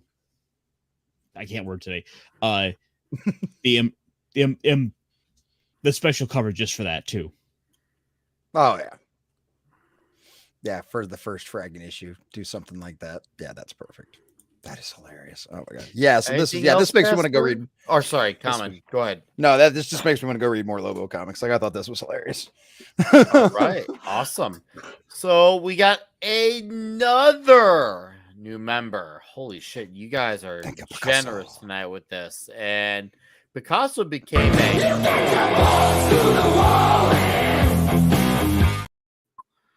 balls to the wall member. Thank you, Picasso. Appreciate that. You guys are coming in hot with all these memberships tonight. This is wild.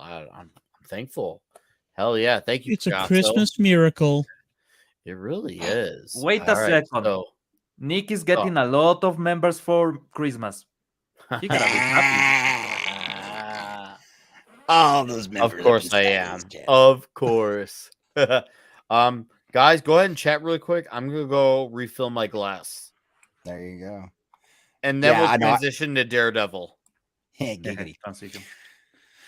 Dude, yeah, I got a huge kick out of this issue. I thought that was just absolutely hilarious. Like, I mean, maybe, I think it'd probably be even funnier if you were really, really baked. You'd probably read all the Lobo comics and laugh your ass off. But yeah, no, I love that Lobo character. That was so much just fun. Imagine just eating some brownies while reading the whole thing.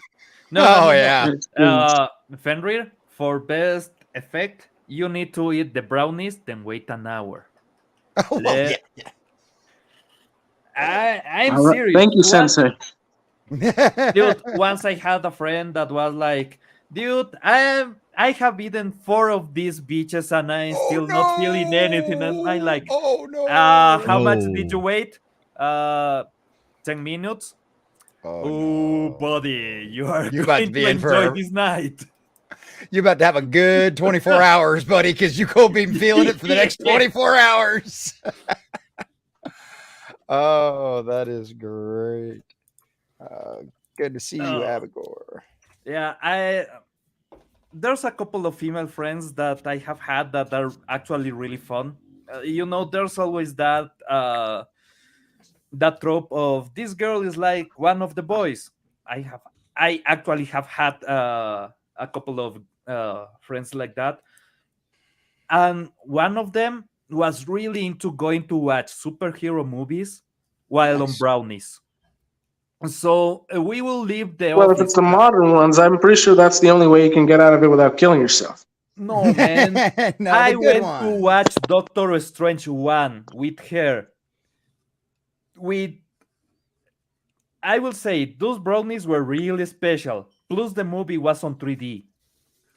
I can swear that wow. movie is Sounds like you had a incredible. magical experience more than Yeah. 2 ways. Yeah. Dude, Doctor Strange on 3D on that effect. Oh, I saw is, it in 3D. It's one of the few movies I ever saw in 3D and actually thought it benefited from it. Yeah, One of the it's very few I could say incredible. that about. Other movie that is really good. I didn't see it on cinemas because they didn't had it on cinemas in my country. But I miss my 3D TV because my 3D TV was the way to watch that movie. Dread. Mhm. Watching Dread on 3D while baked is one of the best experiences you can ever have on cinema. When they go to the slow motion when they are shooting drugs on the movie, it's fucking amazing, man. Just on 3D. I don't know, Pablo. Like, I feel like the best one for me was either Ant-Man or the original Hobbit movie. And then like when all the hobbits are singing are like throwing all the plates around and singing about the food and that, I'm like, I never more related to them than ever.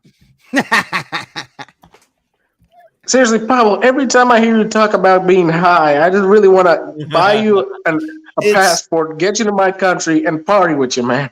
All right, That sounds so good. guys, from Klobby has to run, and we're gonna let him have the floor before we transition to Daredevil. So, Klobby, plug your channel, and we will. Hey, guys, Klobby's channel, you just click on his name in the description, or you could follow Common Gamers link here and go subscribe to Clobber Times. Klobby, thank you for being here, sir. Thanks, have buddy. a great Christmas, because this will be my last stream until next Thursday on Midnight Edge After Dark. So this will be the last time I see you until then. So all right, bro. All right, man. Well, yeah, thanks for being here. Seriously, thanks. Thank you very much. Thanks for having me. And I'm glad it was great hanging out with all you buddies tonight and all you great people in the chat. And let's see tomorrow night, Saturday night, Star Trek. No, not the traditional review shows. Number one's going to be on Shorely the next couple of weeks, but I'll be there tomorrow night just talking some Trek open talk, Star Trek talk. And then Monday night, even though it is Christmas night, I will be on with Monday Night Mark C Comics Talk. I'll talk about a few other Christmas comics and things such. And but yeah, Merry Christmas to all of you, my dear friends. Sorry I have to run. I just have to I have to get off of this desk for a while. I mean, been on for a long time. But thank you so much.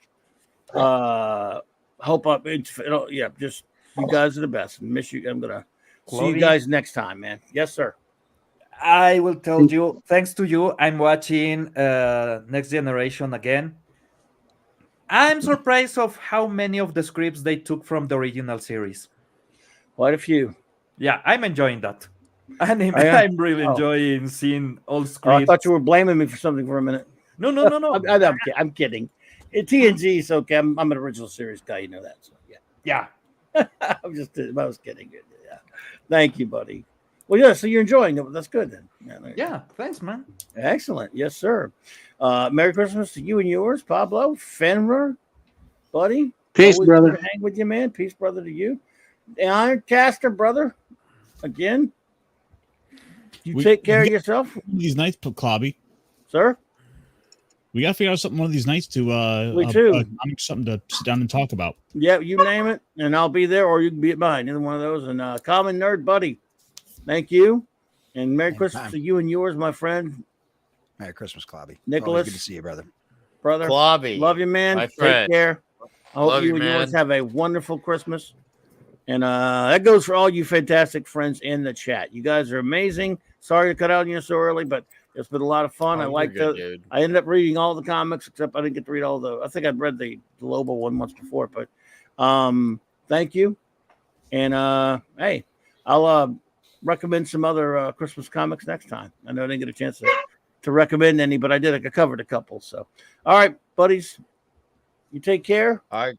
Good night, Klobby. Thank you all. Have a great soon. one. Good night, everybody. All Merry right. Christmas. See you, Klobby. Peace, all right, man. So before you, I don't want to make this sound depressing, but I gotta go too. Okay. So before anyone else gets a chance to point it out, I'm just gonna say it. Kingpin is Scrooge. It's Scrooge. It's Scrooge in this story. Or what the hell was the guy's name from the? Crap! I just wanted to point it out because I don't want any of you bastards to take the recognition for pointing it out. I don't understand. He's talking about the No, Daredevil you guys, talking one about of the you is Daredevil going to comic. point it out that Kingpin's basically Scrooge in the Daredevil story, if you think about it, right? Oh, Because of his totally. view No, of he Christmas. totally is. Yeah, he Oh, yeah. totally is. And I wanted to He point it totally out is. before any of you guys did it because I want the recognition and fame for being the one that did it.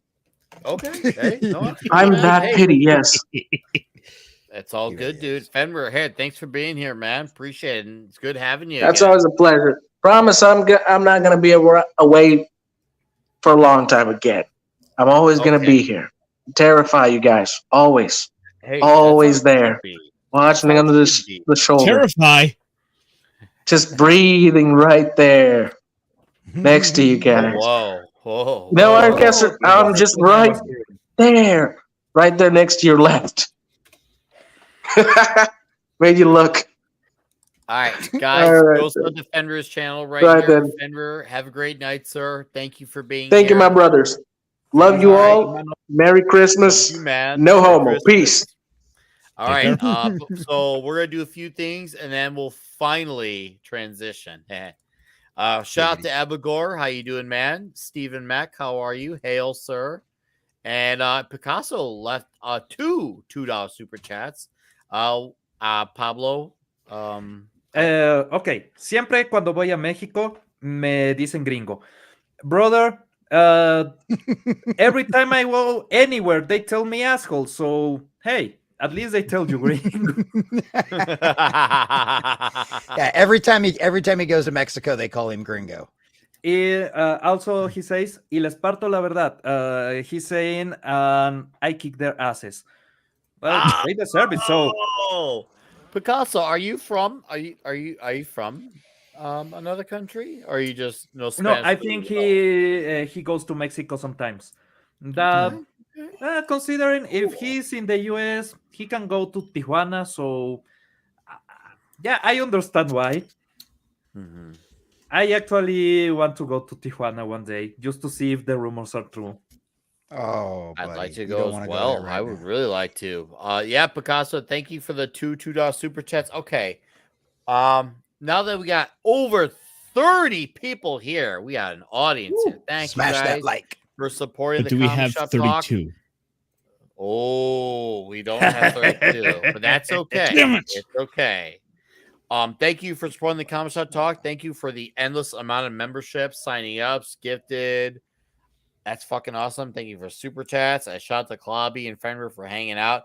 Love seeing the comments. Love seeing what you guys are thinking, whether you're reading it or someone who's finding out about these comments. I love seeing these from Juarez. Oh, okay, Oh, killer. nice. Wow. Hell yeah. I love that. That is fucking cool to see.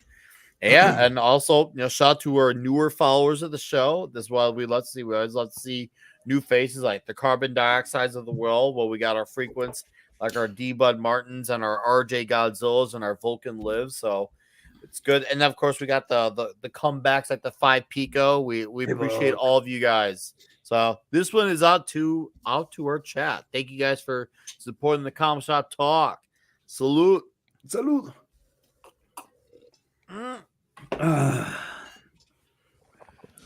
That was a big one. Woo! You know what I do want to hear from the guys out in the chat. I want to hear their comic recommendations. What do they like to read? What do they want us to read? Yeah. You know what? Let's have go had do a that. couple As we're of- talking about Daredevil. We'll highlight them, and after we're done talking about Daredevil, we'll talk about it for a little bit, and then we'll get the show going. But yeah, that's a great idea. And if there seems to be enough demand per se, maybe we'll actually follow through on a few of them. So, all right, guys, are we ready to talk Daredevil number 253? Yes. I'm fucking ready. Daredevil is one of my favorite, not only one of my favorite Marvel comic characters, one of my favorite comic book characters, one of my favorite all-time characters in all of fiction. So this is a big one, a huge one for me. So let's talk some Punish. Sorry, I saw Picasso's comment. Okay, that's his comment caught me off guard, but I just want to lay off first the absolutely astounding cover from one John Romita Jr. For this issue, because this is I'd say what 10, 15 issues into Anno Senti's run on Daredevil, and I love this cover. I feel like it really encapsulates the entire issue. It really does. This is the basically this is Kingpin mad that he lives rent free in Daredevil's head. Sorry, vice versa is what I meant to say. Alcohol's kicking in. I meant the other way. No matter what Kingpin does, he's always going to be mad, and Matt Murdock is just kind of going about his life. If you scroll up just a hair there, I want to point. I like the way they put on at the top there. Merry Christmas, Daredevil. Mm-hmm. I do too. I really do too. I thought that was awesome. Yeah, and here's what's really notable too. This was not a walk in the park for Anne, because she had to be that writer who had to be the one to follow Frank Miller after Born Again. Oh, so she had the task from straight up hell and back. And you can argue there are some people who I do know. I can't say I agree with them, but I do know people who do prefer her run to Frank's. Now, I don't prefer her run to Frank's, but I still do love it. And I do feel, and I can say with confidence and conviction, there are definitely some bangers in this run. She definitely, and what I love about Anno Senti's run on Daredevil, she created a lot of characters.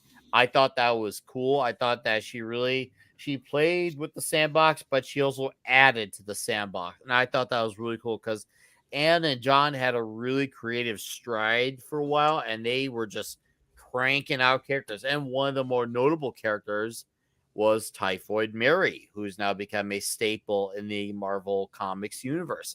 That was a Anno Senti creation. So for me, I dig Anno Senti's run. I think it's fantastic. Not as good as Miller, but still great nonetheless. And who knows, maybe one day we'll talk some Anno Senti Daredevil. But as far as a handful of issues, but for tonight, we're talking one specific issue. 5 Pico knows, so he knows. Yeah, I really don't get it. I know people. Yeah, I know people who don't hate it, but I mean, sorry, not hate it. Do hate it. I'm fucking up my English here. The alcohol is working. He knows speaky.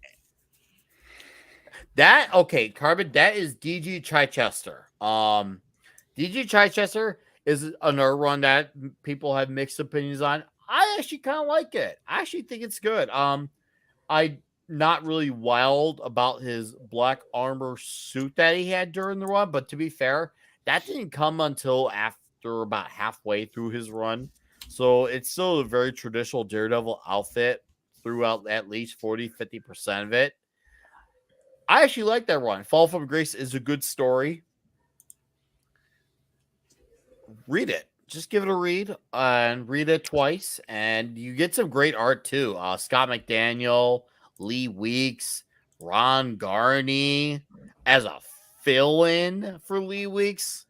Just saying, like when your fill-in artist is Ron Garney, you're in good company. You're in damn good company. And see, Doc, that's good to hear. That's good to hear that. Yeah, you hear it. And here's the thing: Anno Senti was a female writer before the Mean Girls took in. From what I gather of her, she seems like almost like a Denny O'Neil. He seems like a 70s hippie. She comes off like a bit of a hippie type, but she understands comic book characters and what makes them the characters. Hang on, I want to ask, is this the black costume you're talking about? Yes. This is the black costume. Apparently they put Daredevil back into the suit. They did for a limited series. Chichester is doing a limited series again right now called Daredevil Black Armor.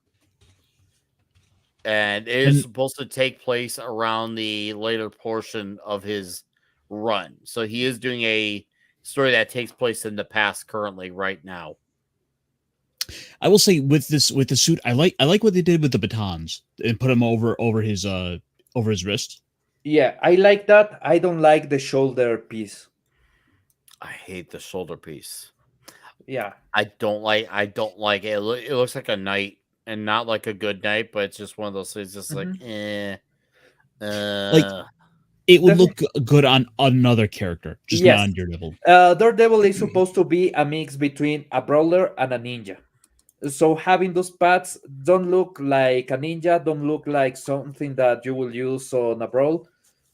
It looks off. Also, the mask, I prefer a red mask, to be honest. I do too. Yeah, there are some instances where I've not minded a black mask, because during Shadowland, he had a black mask, but it was just basically his traditional red mask, but with a black color over it, not where it's this armor looking. Yeah, right. Football play. It does look like it's got that old school, traditional NFL helmet look to it. I could see that, Carbon. I could definitely say, "What's up, Pale Horse Hitchhiker? How you doing, sir? Thank you for dropping in." Yeah, that's DG Chichester. He's doing a miniseries right now on this particular run. Have you been reading it? Not yet. I will, though, because I actually don't mind his run, and I know that run seems to have had some really mixed opinions on it. got something from this issue. I don't know if you guys agree, but there's other issues where the Kingpin is a bit different. I think the Kingpin that they based the Kingpin for the Netflix series was from this run, because the Kingpin here is really manic. I strongly agree. I read this issue, and all I could hear, especially rereading it, all I could hear was Vincent D'Onofrio's voice, especially with the fact that he was losing his mind over the fact that everyone is kind of going about their day, even the bad guys. And he's got his one assistant, and he's just like, "Hey, I kind of want the night off too." And he's just like, "No, I'm not having the night off on Christmas Day." And I can hear that Vincent D'Onofrio scuff in the voice. Yes. And I truly do believe Vincent D'Onofrio read this Anno Senti run. And hey, Stephen M. Kell, thank you, sir. Have a great night. Appreciate you. Thank you, sir. Thank you for hanging out with us. So, okay. Anyways, I've gone into so much exposition on Anno Senti. See how much I love Daredevil? See, you don't see me go that exposition heavy, but now you got to see it firsthand. So, anyways, I love this comic book. It really encapsulates what makes Daredevil great. You get to get an idea of his heightened senses. You get to get an idea of Matt Murdock's personality. He's a Catholic, a very flawed one at that, but you still love him. And when you see him in action, he's absolutely badass. And you feel the intensity of his everywhere. I feel like Anno Senti knows how to make every bit of Matt Murdock's words count. And the fact that he's in this position in his life where after he had lost everything from the events of Born Again, he's making good with the best of the situation around him and doing more charitable things. And I thought that's perfectly in line with Matt Murdock's character. And the fact that he even got a little bit of a subplot with the 8-Ball kid, I thought that was really cool. And it was a really nice, heartwarming thing, because like, oh, wow, okay. What's this whole subplot? Why is this even here? But then once you see everything play, like, oh, that's why it's there. I thought, okay, fucking killer. John Romita Jr., I love the way he drew Daredevil in this comic. I also love Al Williamson. His inks for him are complementary, beautifully. Max Shield, the colors. Absolutely. I feel like he really encapsulates this run once again perfectly. And the action is wonderful too. I love the action. I love the nods to the season as well, even with the villains. I had so much fun with the issue, and the part where Matt's at the little like a shelter equivalent for all these people who are bums or addicts who are in recovery. I just felt it was one of those moments where I felt the cheer vibe just instantly rise up. I felt like Macho Man going to the cream of the crop per se. I fell back in love with this issue, and it makes me almost want to go back to reading Mrs. Nocenti's run on Daredevil. Dude, this is so and the fact that he picked up on 8-Ball senses, and this kid was like, I gotta watch my ass. Ah, love this issue. This is probably one of my favorite. Yeah, oh dude, right? I would kill to see this. I think I do have this issue. I gotta dig through my long boxes. I think I do have this issue. And if I somehow don't, I gotta rectify that. But I love this comic so much. This is one of those rare comics. I mean, I'll admit I'm a bit biased, but this is the only comic where I'm going to give it a rating score tonight. But this one gets a strong 9.3 in my books. It really feels like New York City, Daredevil, Hell's Kitchen, the '80s, Matt Murdock, Wilson Fisk. You see the polar opposite cultural lives of what it's like to celebrate Christmas. One who enjoys it with the best of company he has, even when the police thought he was a guy who had no life, that all he does is fight crime, to Kingpin, who is in his ivory tower and he has nothing, even though he has it all. I thought that was a great diametrically opposing viewpoints clashing together.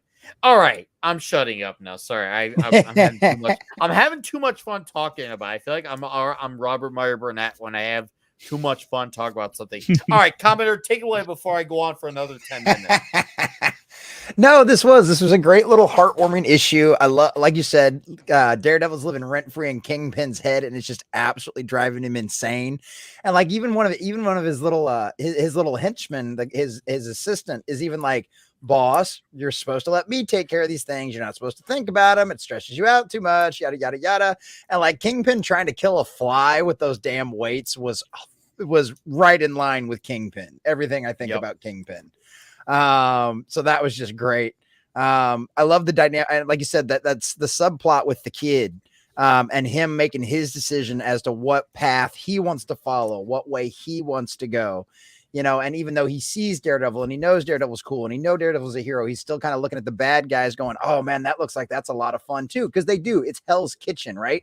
Mm-hmm. They live in like one of the worst low rent areas you could possibly imagine, crime filled, crime ridden. These kids don't have a lot of hope. They don't, I mean, you know, they even mentioned the kids, like the kid's parental situation, you know, with, oh, your drug addict mom or your drunk dad, you know? So it's like one of those things, like, you know, you understand the kind of circumstances that all these kids are living in, and you could understand why they would want to look to a life of crime, because that's better than what they've got, you know. Mm-hmm. And by the end of it, it really works out well. But yeah, getting to see Daredevil run, or getting to see the Matt Murdock side of him, because some of the only stuff I've read is kind of like after Kingpin tried taking him down, because you guys recommended the Born Again, and so I bought Born Again and I read that, and it was so good.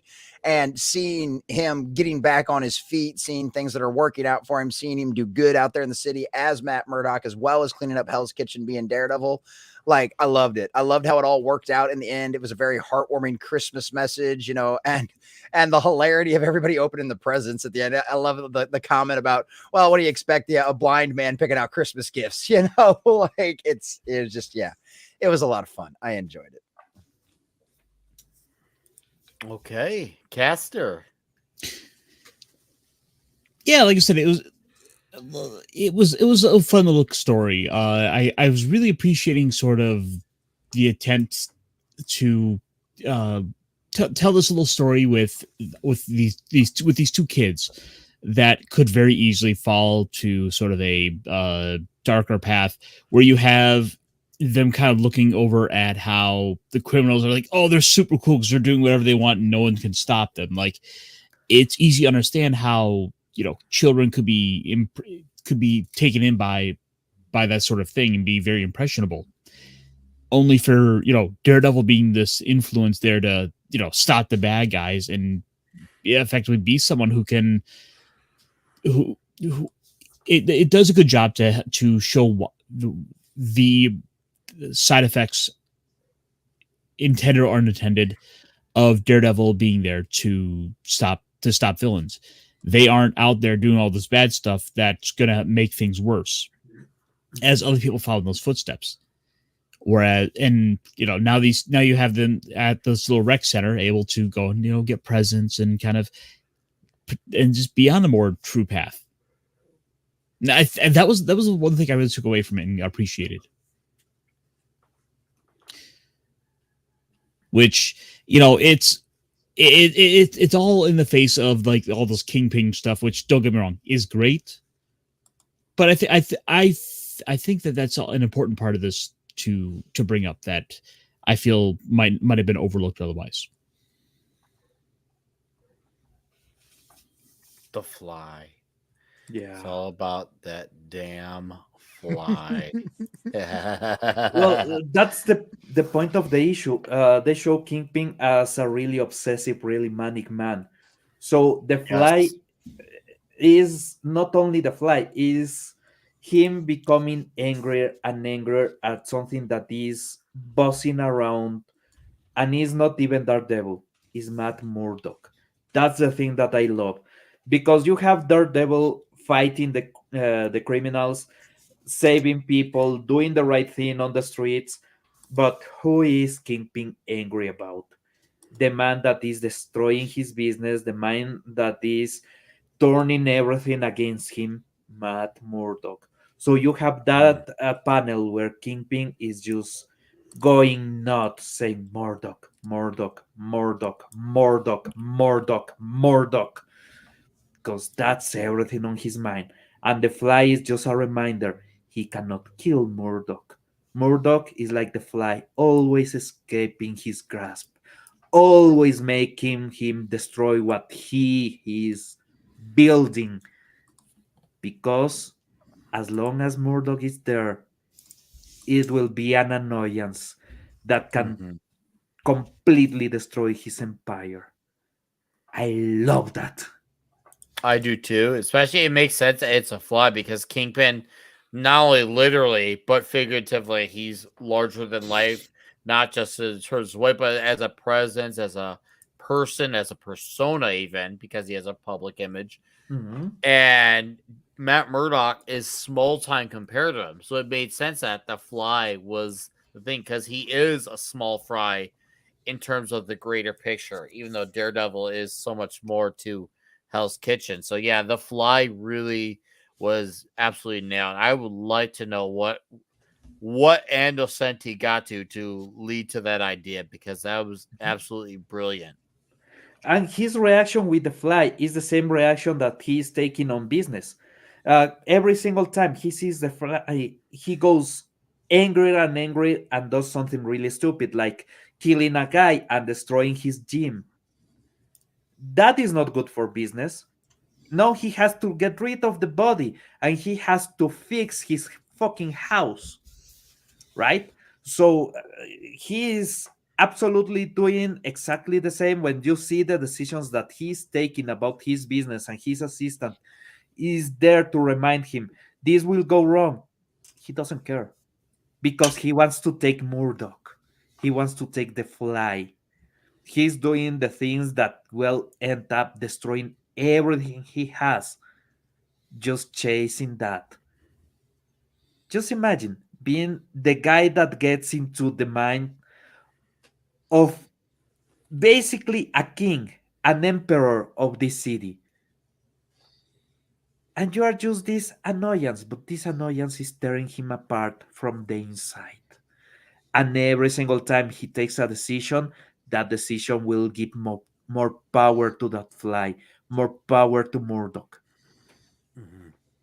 It's impossible to escape because the real enemy is not even the guy that is completely destroying his plans. It's himself and his reaction to that. It's great. Anything else, Pablo? Because that you fucking nailed it, that man. As per usual. Oh, As per usual. I didn't thought about this being a B plot. I actually thought 8 Ball was an A plot.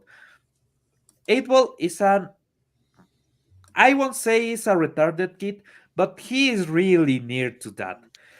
That girl was completely on his pants, but nah, he has to pull the hair, just mistreat her, and then he does the right thing.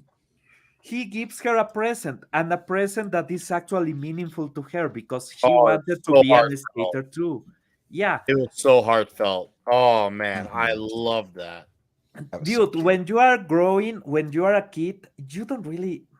I'm 35, and I'm still not getting the signals when a girl wants to get with you.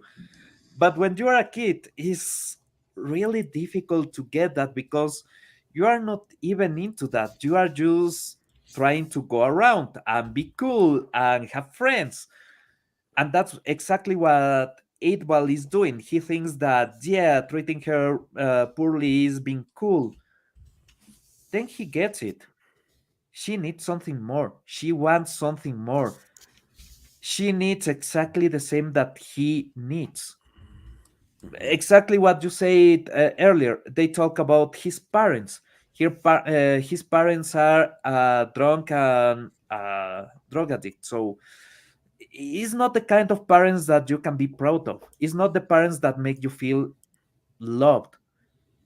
And the girl, well, she lives in Hell's Kitchen. That means her parents are not better if she has parents. So having that moment of connection, of receiving something that is that meaningful, that important, is heartbreaking. And there's the moment where 8 Ball thinks, well, if I'm going to be a bad person, I can be the worst person. Nobody will care. But he still has that moment earlier of Daredevil and that fear of Daredevil, that fear of the guy that is watching you, that fear of I will get punished. Instead of going for the fear of being punished or for the desire of excitement, he goes for the third option, just loving, and that works. Looking that girl cry on that panel is absolutely destroying for the soul. But hey, we all have felt that moment of noticing that maybe even if life seems horrible, you are not alone. And that's it. You know, I'm glad you mentioned those comics because Picasso had a lot of great comics about this. About his life experience and how he felt alone, but these comics made him feel like he was not alone. And Picasso, hey, whenever you can, you know, obviously you have your life. You always have a place here, man. You always have a place here. This is why we go to have genuine escapism and remind us of why comics were and for us still are escapism. And that's great that these stories did that to you. That's what they should do. It's clear that these stories spoke to you in that way. And I have seen your comments. I was just waiting for Pablo to have his moment because it was an awesome moment. I want to highlight your moment. That's what these comics should do. This is why this medium is incredible and should always be out there in the sphere, however it may be, whether it's via the direct market, Indiegogo, completely independent, whatever. It's comics like these, moments like those you had in your life that say we need this medium to live on like this. So I'm glad to see it brought you that, dude. That is fucking awesome, and I love seeing comments like that. And shout out to the Nightwing and Pat S. Merry Christmas to Pat S. And Emperor's NM. How are you all doing, guys? Thank you for dropping in. That says, yeah, right. Seriously, comics are a genius level of creativity. Yeah. Yeah. Dude, that's exactly that. Nerds.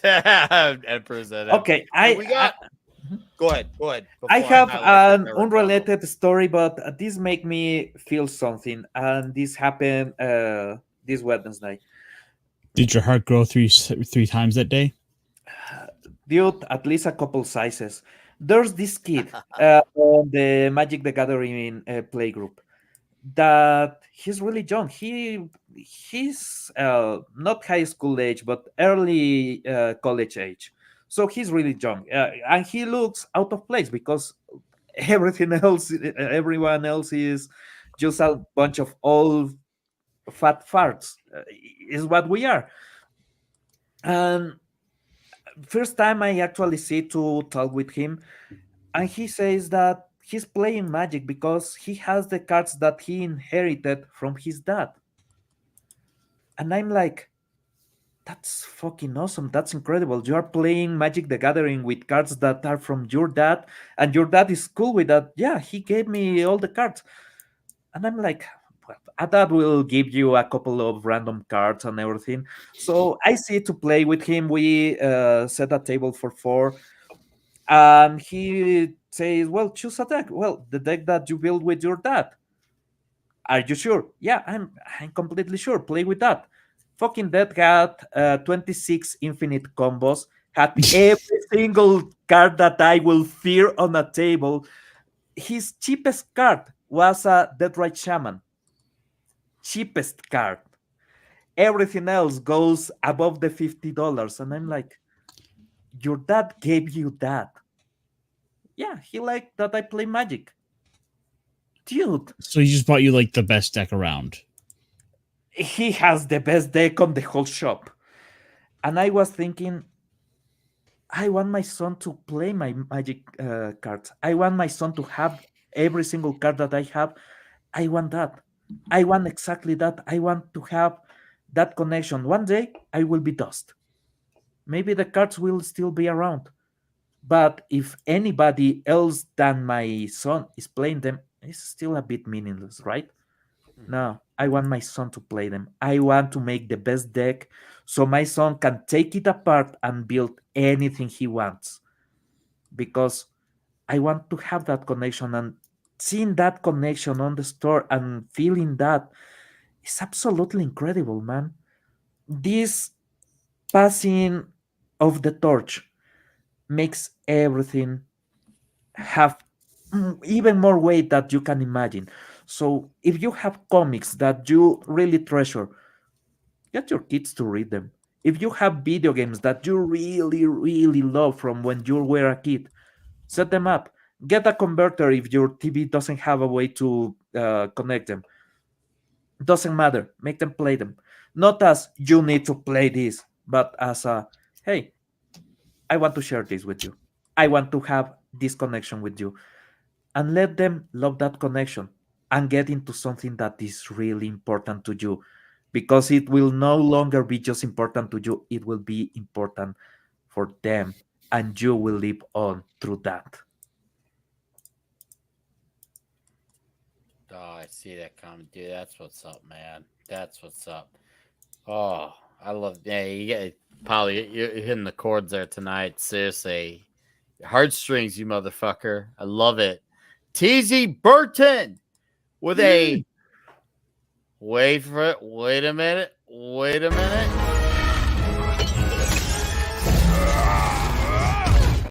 Yippee! A $20 direct donation. Whoa! Thank you, TZ Burton. Hell yeah. Thank you, TZ. He says, Merry Christmas, Nick. A little for the girls as a present. Dude, thank you very much for that. I appreciate that. Luckily, I was a decent dad. Everything is completed and good, but I had said that the day after Christmas we were gonna go out for pizza. So I guess that will count that as the extended gift. Thank you, TZ. That is fucking awesome, dude. Thank you very much for the 20. We'll be very satisfied with our pizza. Thanks to and just so you. we're clear, you did not buy them the new 52 Lobo comics, right?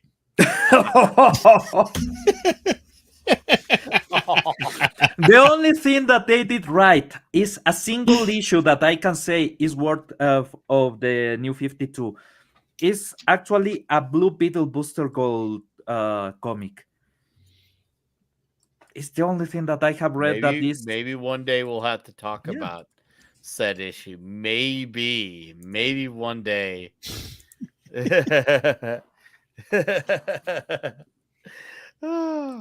Nah, my girls are rocking, man. I'm just saying that I do love them. They're both awesome. We earlier were talking, having candy. It was awesome. We're just chatting. It's great. It's excellent. Love it. So, okay, before we pass on to Caster, I'm going to play the game of what's your favorite part and say this panel right here.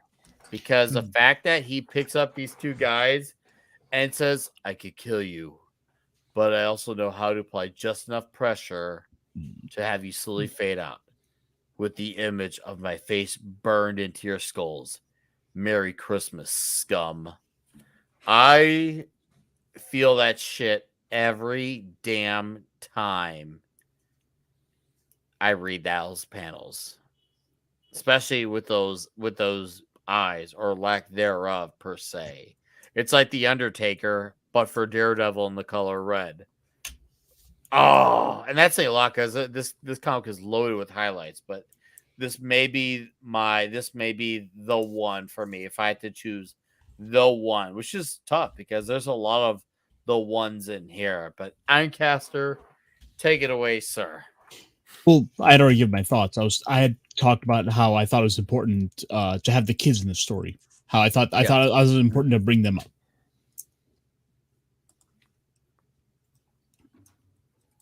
I bought Gary's. Well, he promised he will put that up of his butt. So I love Gary. But yeah, no, this is a comic that does have me wanting to go back and start reading some more Daredevil.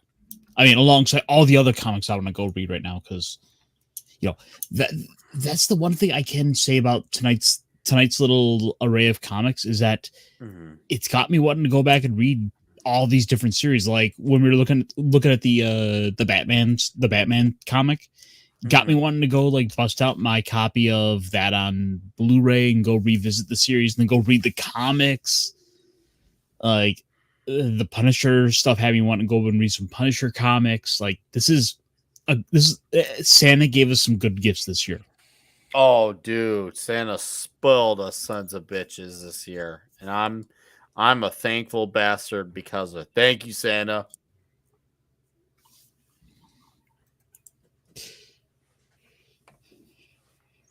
Thinking? But yeah, no, this is well worth a read. All right, simple as that, but very effective nonetheless. I love too that the town's like, hey, he saved the day. Let him have those gifts.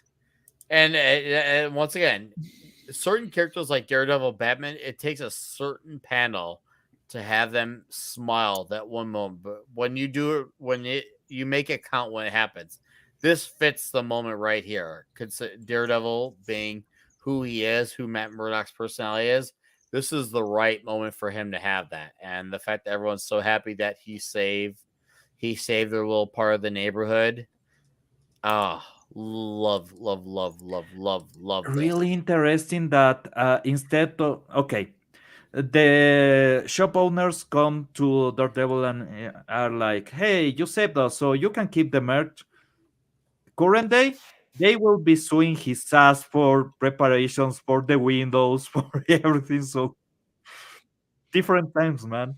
Different times. I know, right? And that's something you got to remind yourself whether you're watching an older movie, cartoon, reading an older comic, because we're so used to the conditions of how we live now, and thinking, well, hold on, where's that to address that? It wasn't like we forget that a lot, and that is not how things always applied, and that is why.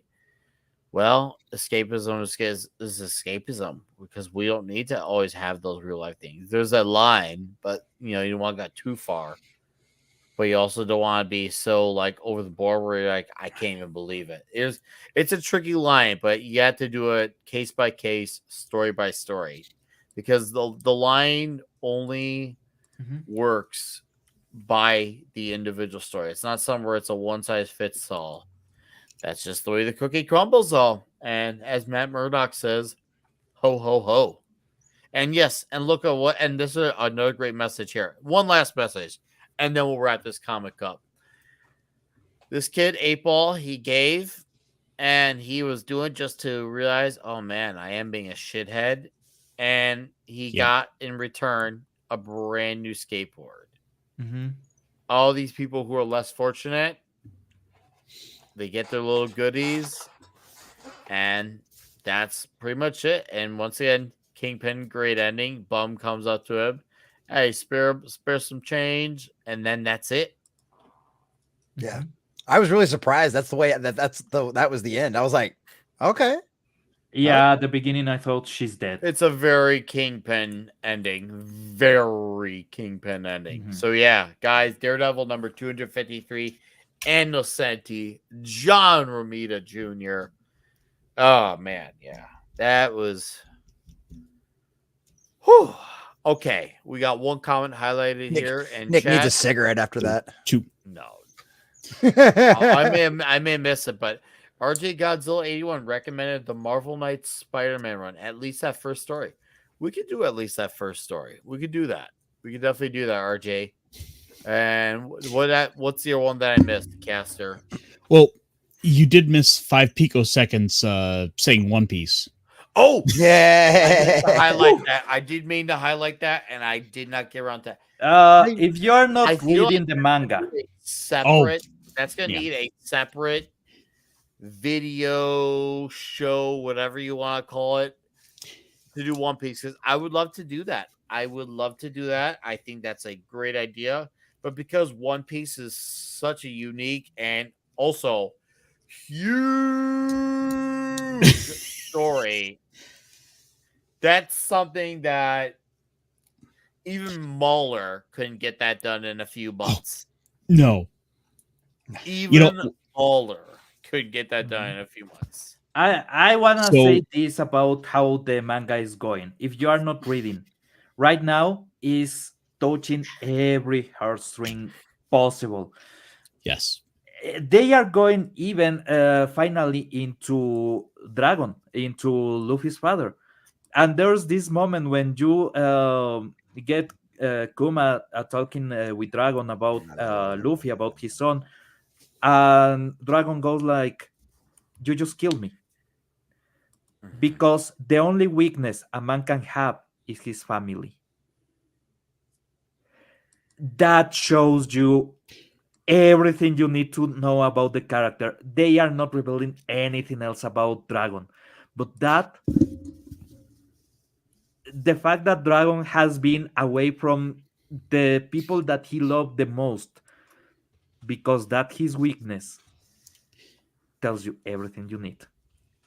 No, I gotta figure something else out to work that out, because One Piece is such a unique thing that it needs a very unique thing of its own to make that work. I want to do something. I just gotta figure out, because if I'm gonna do something like that, I want to make sure I can commit to it, and I want to make sure I can make that actually work. Nick, we need you it to would read have to.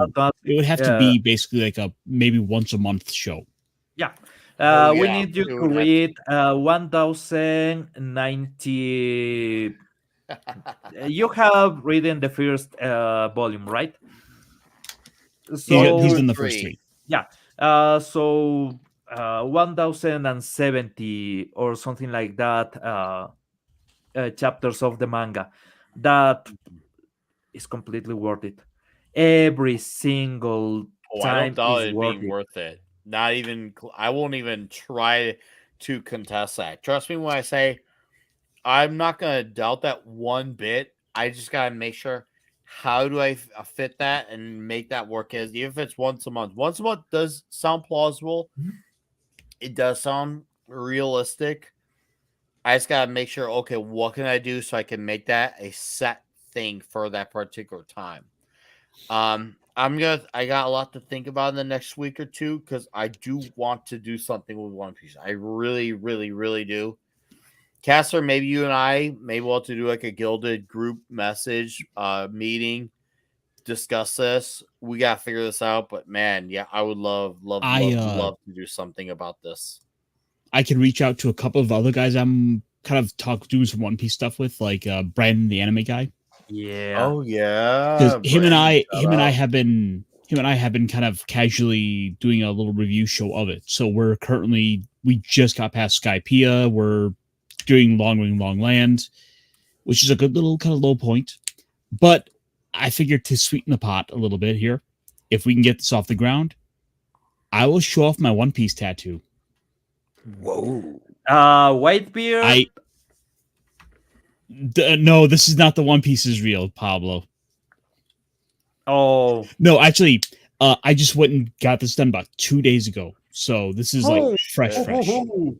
New ink, nice. Yes, this is also my first tattoo. So that's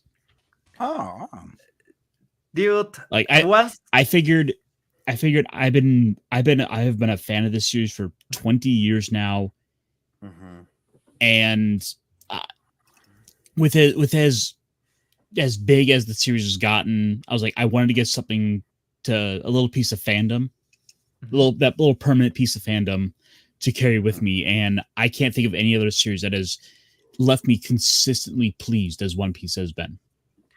Yeah, the issue with doing your first tattoo is once you pop that cherry, the ink will keep calling you.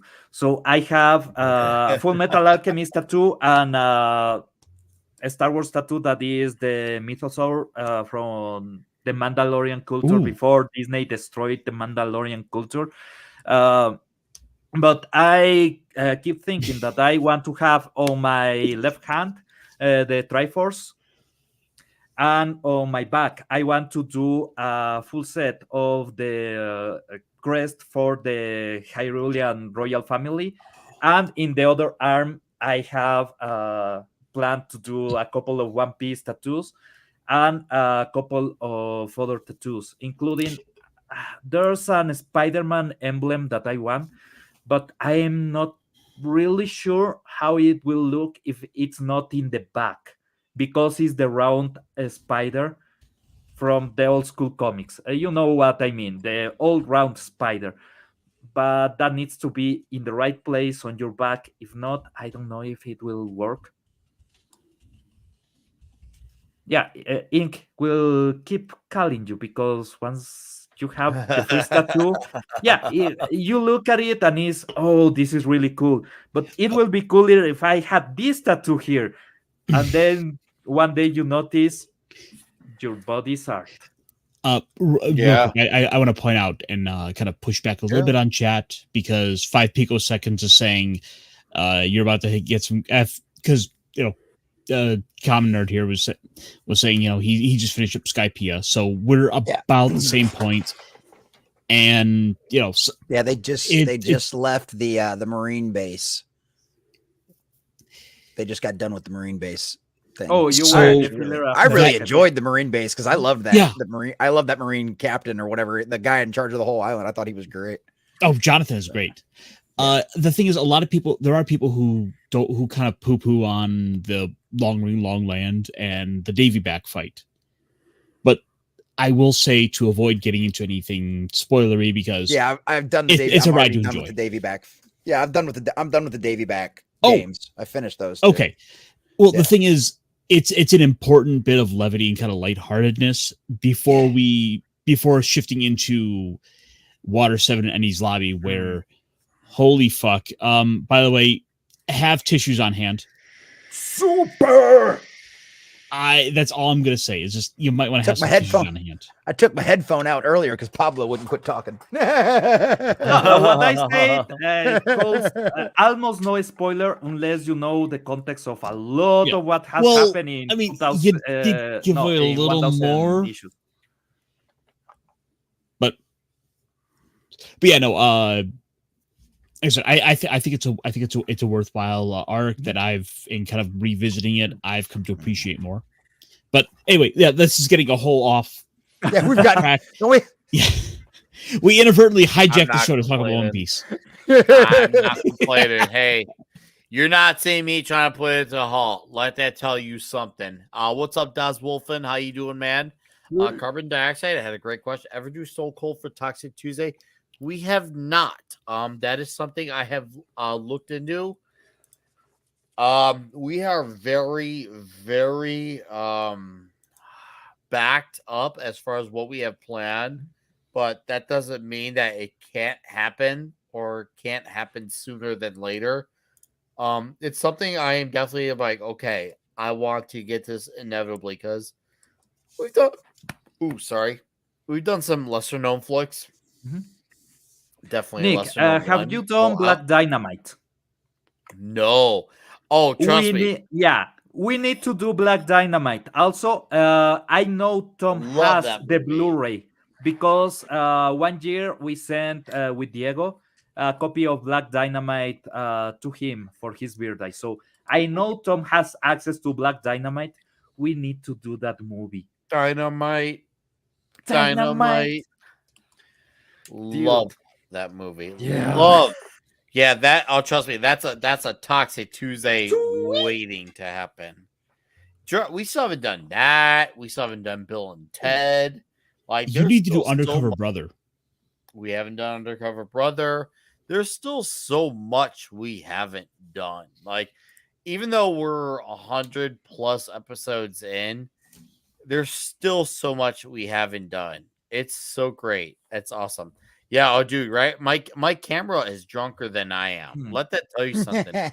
When my camera is drunker than me, and yeah, Toxic Tuesday has been getting huge, and not just like figuratively, but literally.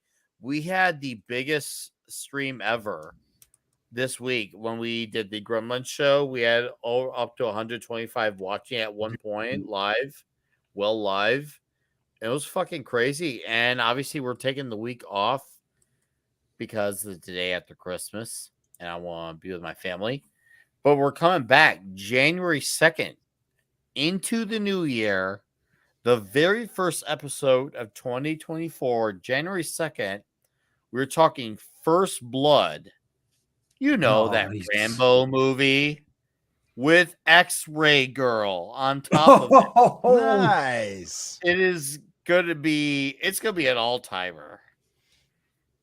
It's you better catch this show. X-Ray Girl, First Blood Rambo. It's gonna be one for the ages. It's gonna be one for the ages. She's never seen a Rambo movie too. Oh wow. Never seen it. Yeah, it's gonna seriously, like, it's a lot because I know who she was for a while. She's known who I was, and we've been at a lot of similar meetups, but we actually got to probably hang out at the Milwaukee meetup between her, Gary's wife, Gary, and I got to know them, and it was cool to actually like get to all hang out and know each other. Then I was on her and Tugs' Poor Choices channel last month. Yeah, it was last month. I was also like, hey, I know you're discovering all these things that you aren't aware of. It'd be awesome to have you on for the show we do called Toxic Tuesday. And she's perfect because she's a very, very toxic female. So I'm like, this is perfect. And she's like, yeah, that sounds great. I'm like, yeah, perfect, because it's going to be very homoerotic. I think you'll fit right on in with that. So she's stoked. I'm stoked. Yeah. Oh, dude. Yeah, right. You know, Mad Mardigan, yeah, this might be the one time he might actually let it slide because it is X-Ray Girl. She is a toxic female. And the fact that she's going to be talking Rambo, guys. Yeah, right. Yeah, you clear the damn roads for that shit. We're coming in long, hard, and strong for that one. And, that's been some of my favorite streams to do is sitting down with people to talk about covering movies for the first time. And I'll totally confess on myself here. This past week, I had to sit down and finally watch Die Hard for the first time. Whoa. And I tell you guys, it's worth going back watching the stream over on Pops' channel, Talk Hard, because we had a Mexican Iron Man. And just a spoiler for you guys, he hugged Alf. Ooh. The How biggest drunk fan was of the he? Flash ever. No, I kind of impressed him with like the movies I hadn't seen. Oh, dude, Masquerade told me, he said he hasn't seen Cobra, dude. Watch Cobra. It's fantastic. Wait. Some of the dude, Sylvester Cobra's Stallone is so badass that he cuts his pizza with a pair of scissors. He doesn't need no knife. He's a worker? What? He Cleanse the uses a pair of disease is the scissors cure. and chops it in half with a pair of scissors. As he says, "You are the disease. I am the cure." Or the line, This is where the law stops and where I begin. Dude, Cobra is a straight up Stallone all-timer. If we hadn't done that one so early on, we would have done it, but we already did. Yeah, Cobra. What's up, K Roberts? How you doing? Seriously, Cobra is fucking insane. And I don't know if she has seen or not seen Conan, but we still have yet to do Conan the Barbarian. And we will do Conan the Barbarian. We will. Because we also still have would to be do great to have Andre Bond. on for. Nick, just tell me this. What's best in life? Pizza. Well, that Don't too. do this to me. I don't know. What are you doing? Oh, I don't know. I don't have those type of answers, but yeah, we haven't done Out for Justice. We should though. If you haven't had a chance yet, go pick up the Shout Factory edition of Cobra, because that is chocked full of special features. Just to say the answer. To crush your enemies, to see them driven before you, and to hear the lamentation of their women.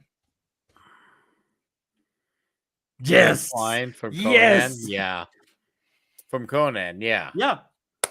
From the first Conan movie. I forgot that line. I now know. It's one of those things I did, but back of the mind. I'll admit it. Back of the mind type of thing. No worries, man. I don't know if we will or will do. It's hard to say because I enjoy them. Then I would toxic, but it's also, can you find a toxicity within it too? Even if it doesn't look that way at surface level. But we'll see. I don't want to say it's not going to happen, but we'll see. Well, if there's any one that would be toxic, it would maybe be Final Wars. Because like Godzilla basically drop kicks the 98 Godzilla into the Sydney Opera House and and atomic breaths him. Oh, and there's martial arts. Yo, Office Girl, how you doing?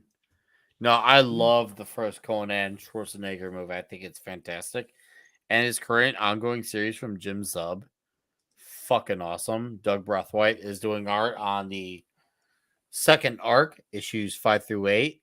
Issue number 6 comes out next week, along with the final issue of Firepower and the first issue of the Duke miniseries. G.I. Joe. It's coming, guys. It's gonna come. The animated movie? Huh? The animated movie? No. Duke the comic. Oh, yeah. Yeah. Next week, Duke.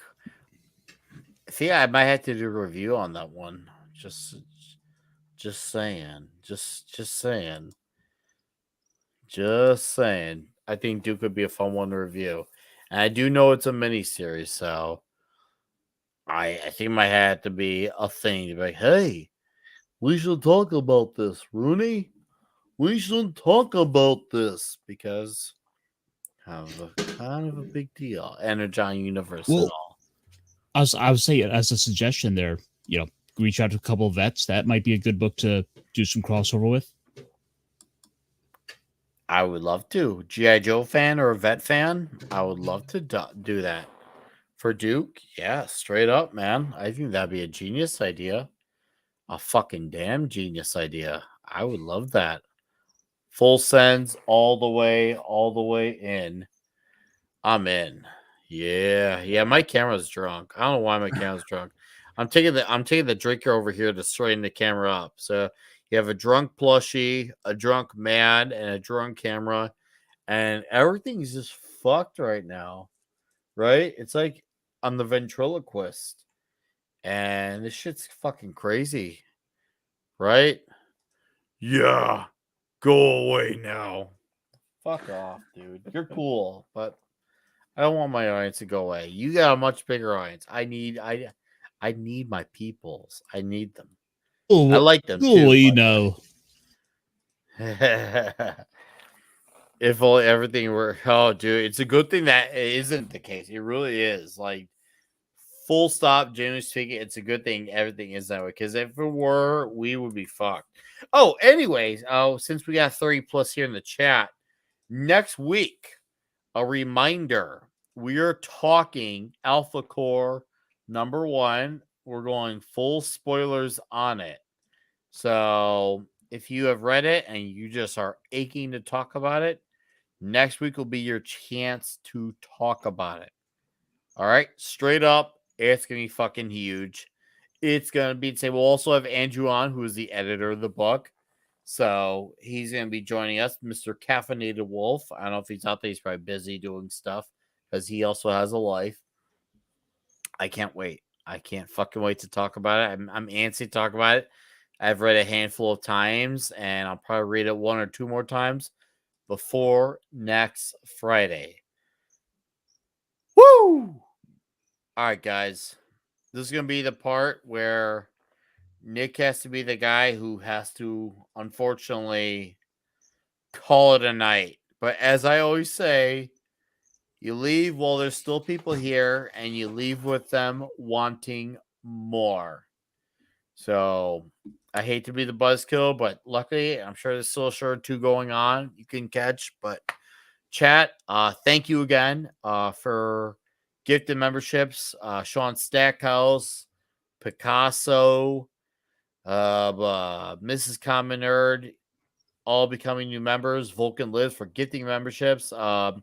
LDG as well, gifting memberships as well. And Diesel and Picasso, 5 picoseconds, super chats as well. Carbon Dioxide, Sean Sackhouse becoming members. TZ Bird for the direct donation. Holy shit, that was fucking crazy. Guys, it's been a fucking awesome time. Now, I'm glad you could catch us live. Welcome to the family, as they say. We're glad you're part of the family. So next week, Alpha Core, Toxic Tuesday, back January 2nd with fucking First Blood. See, I had to think about that. Yeah. How's the ShadowCon? I haven't read it yet. But when I do read it, I should start tomorrow while I'm at work. And I should have a response probably by Saturday or Sunday or Monday on that. So, and now once Christmas is over too, I'll be back to being active again on Gilded. So who knows? Maybe we have like a Gilded watch. I want to do like a Gilded watch party. That way, with the Gilded watch party, maybe we could like all hang out, watch a movie. The Gilded King Vince Womack does great Thursday morning cartoons. Go hang out with Vince in the morning. He needs the company and he deserves the company. Yes, go to the fucking bar because this bar's got closed early because I gotta go back. I hate sleeping. I don't want to go to work, but I do it because I have to. So you don't have to go home, but you can't stay here. Yes, this is exactly that. Caster said it best. So, but seriously, chat, thank you for being here. We had a great crowd tonight. Very interactive chat. Thank you to all the familiar faces, and thank you to the newcomers.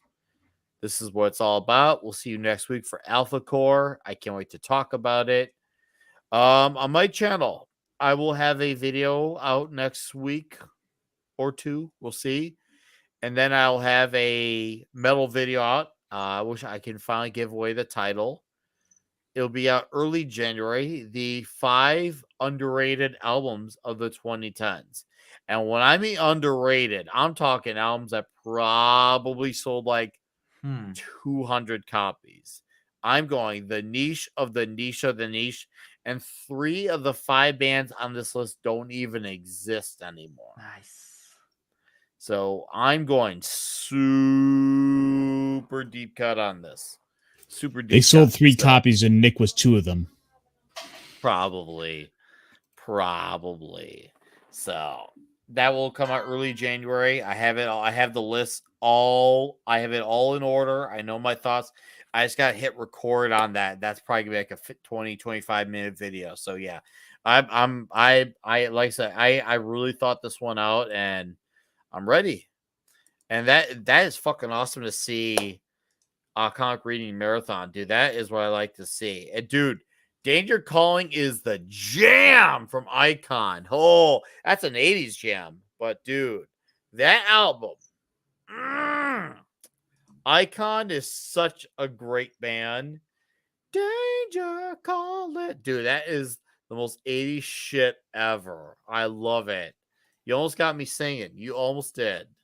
I couldn't let that go. But yes, seriously, guys, Merry fucking Christmas.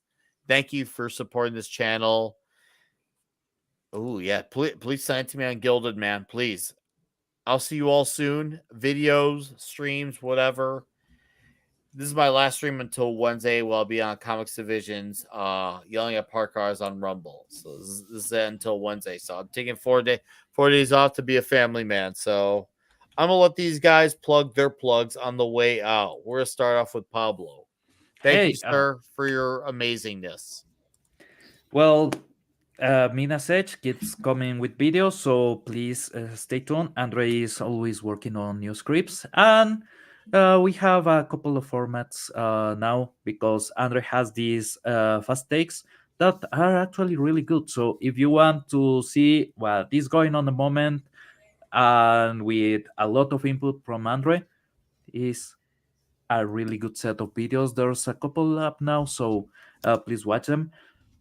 Also, I finally decided about the title, timing, and everything else for my new stream. That is basically I want to get disposable income stream, so it will be called the disposable income stream, straight up, and it will be at 6 p.m. Time for Ecuador. I think Ecuador is near Central Time or an hour up from Central Time. Just check if I'm live. That means I'm playing, and because I don't want to go into the meta and go full naked with sensor bars, instead I will be playing Yakuza 0. That's a great game. Good man. Yeah. Basically, this is the deal. I will play for your entertainment, and if you think that it was worth it, you may be inclined to give me money to keep playing Magic the Gathering. That's the whole excuse to do that at the stream. So please check it out. And other than that, brothers, Merry Christmas. It has been an awesome year being able to keep talking about comics and keep enjoying with you guys. And chat, you are always awesome. I really enjoy having all that input. And what can I say? Every single time I'm down, the week is ending and everything is on fire, I come here, I enjoy, and I live with a smile on my face and wanting to keep reading comics. And that's exactly what I want. So, Nick, Iron, Jesse, and Chloe, that is already out, and Fenrir, and everybody else is always great. Debut, I know you are there. Brian, that 70s rock fan, I don't know if you aren't there, but Merry Christmas to you all, guys. Enjoy, and if you can, enjoy with family. Oh, hell yeah. You're here. Yeah, no, Pablo, Merry Christmas, man. Thanks for being here, sir. Brother, if you're with you every fucking Friday night. TC, if you're ever back in Ecuador, just tell me. We will go to a couple of really amazing places. Oh, yeah, right. Shout out, guys. Yeah, give Pablo shout outs, man. He deserves it. Go follow Pablo on X. I just said X. Go X follow Twitter. his channels. Geek Tropology, Midnight's Edge Espanol, sir. Have a great day, night, week, weekend. Merry Christmas. And as always, we will do this soon. And then Iron Tester. Guys, it's been so much fun. I'm gonna go ahead and jump the gun and say, Merry Christmas to everyone. Go make the most of it. Go see some family. If you can't go see them, give them a call. Like, I think I want to make sure we gotta reach out to our friends and family out there. So, if you want to see me, if you want to kind of hang out with me, you can find me on my channel at Ironcaster, where I've been delving into more big robot stuff as of late. But in the immediate future, I will be over on the T-shirt Historians channel tomorrow for the Week in Geek, where we will no doubt be having to talk about Wizards of the Coast and their actions over the last year, especially the 1,000+ layoffs they just recently had to do, and so many faux pas on their part. Yeah. And then, of course, my little buddy Charlie will be over on Snow Dubs tomorrow for the Cotton Council Christmas special. Yeah, it's nice. we're gonna be. I heard Santa's gonna be there. Oh, is that so? Yeah. Well, guys, come on, you gotta go there. Santa's gonna be there. Mm-hmm. Yeah.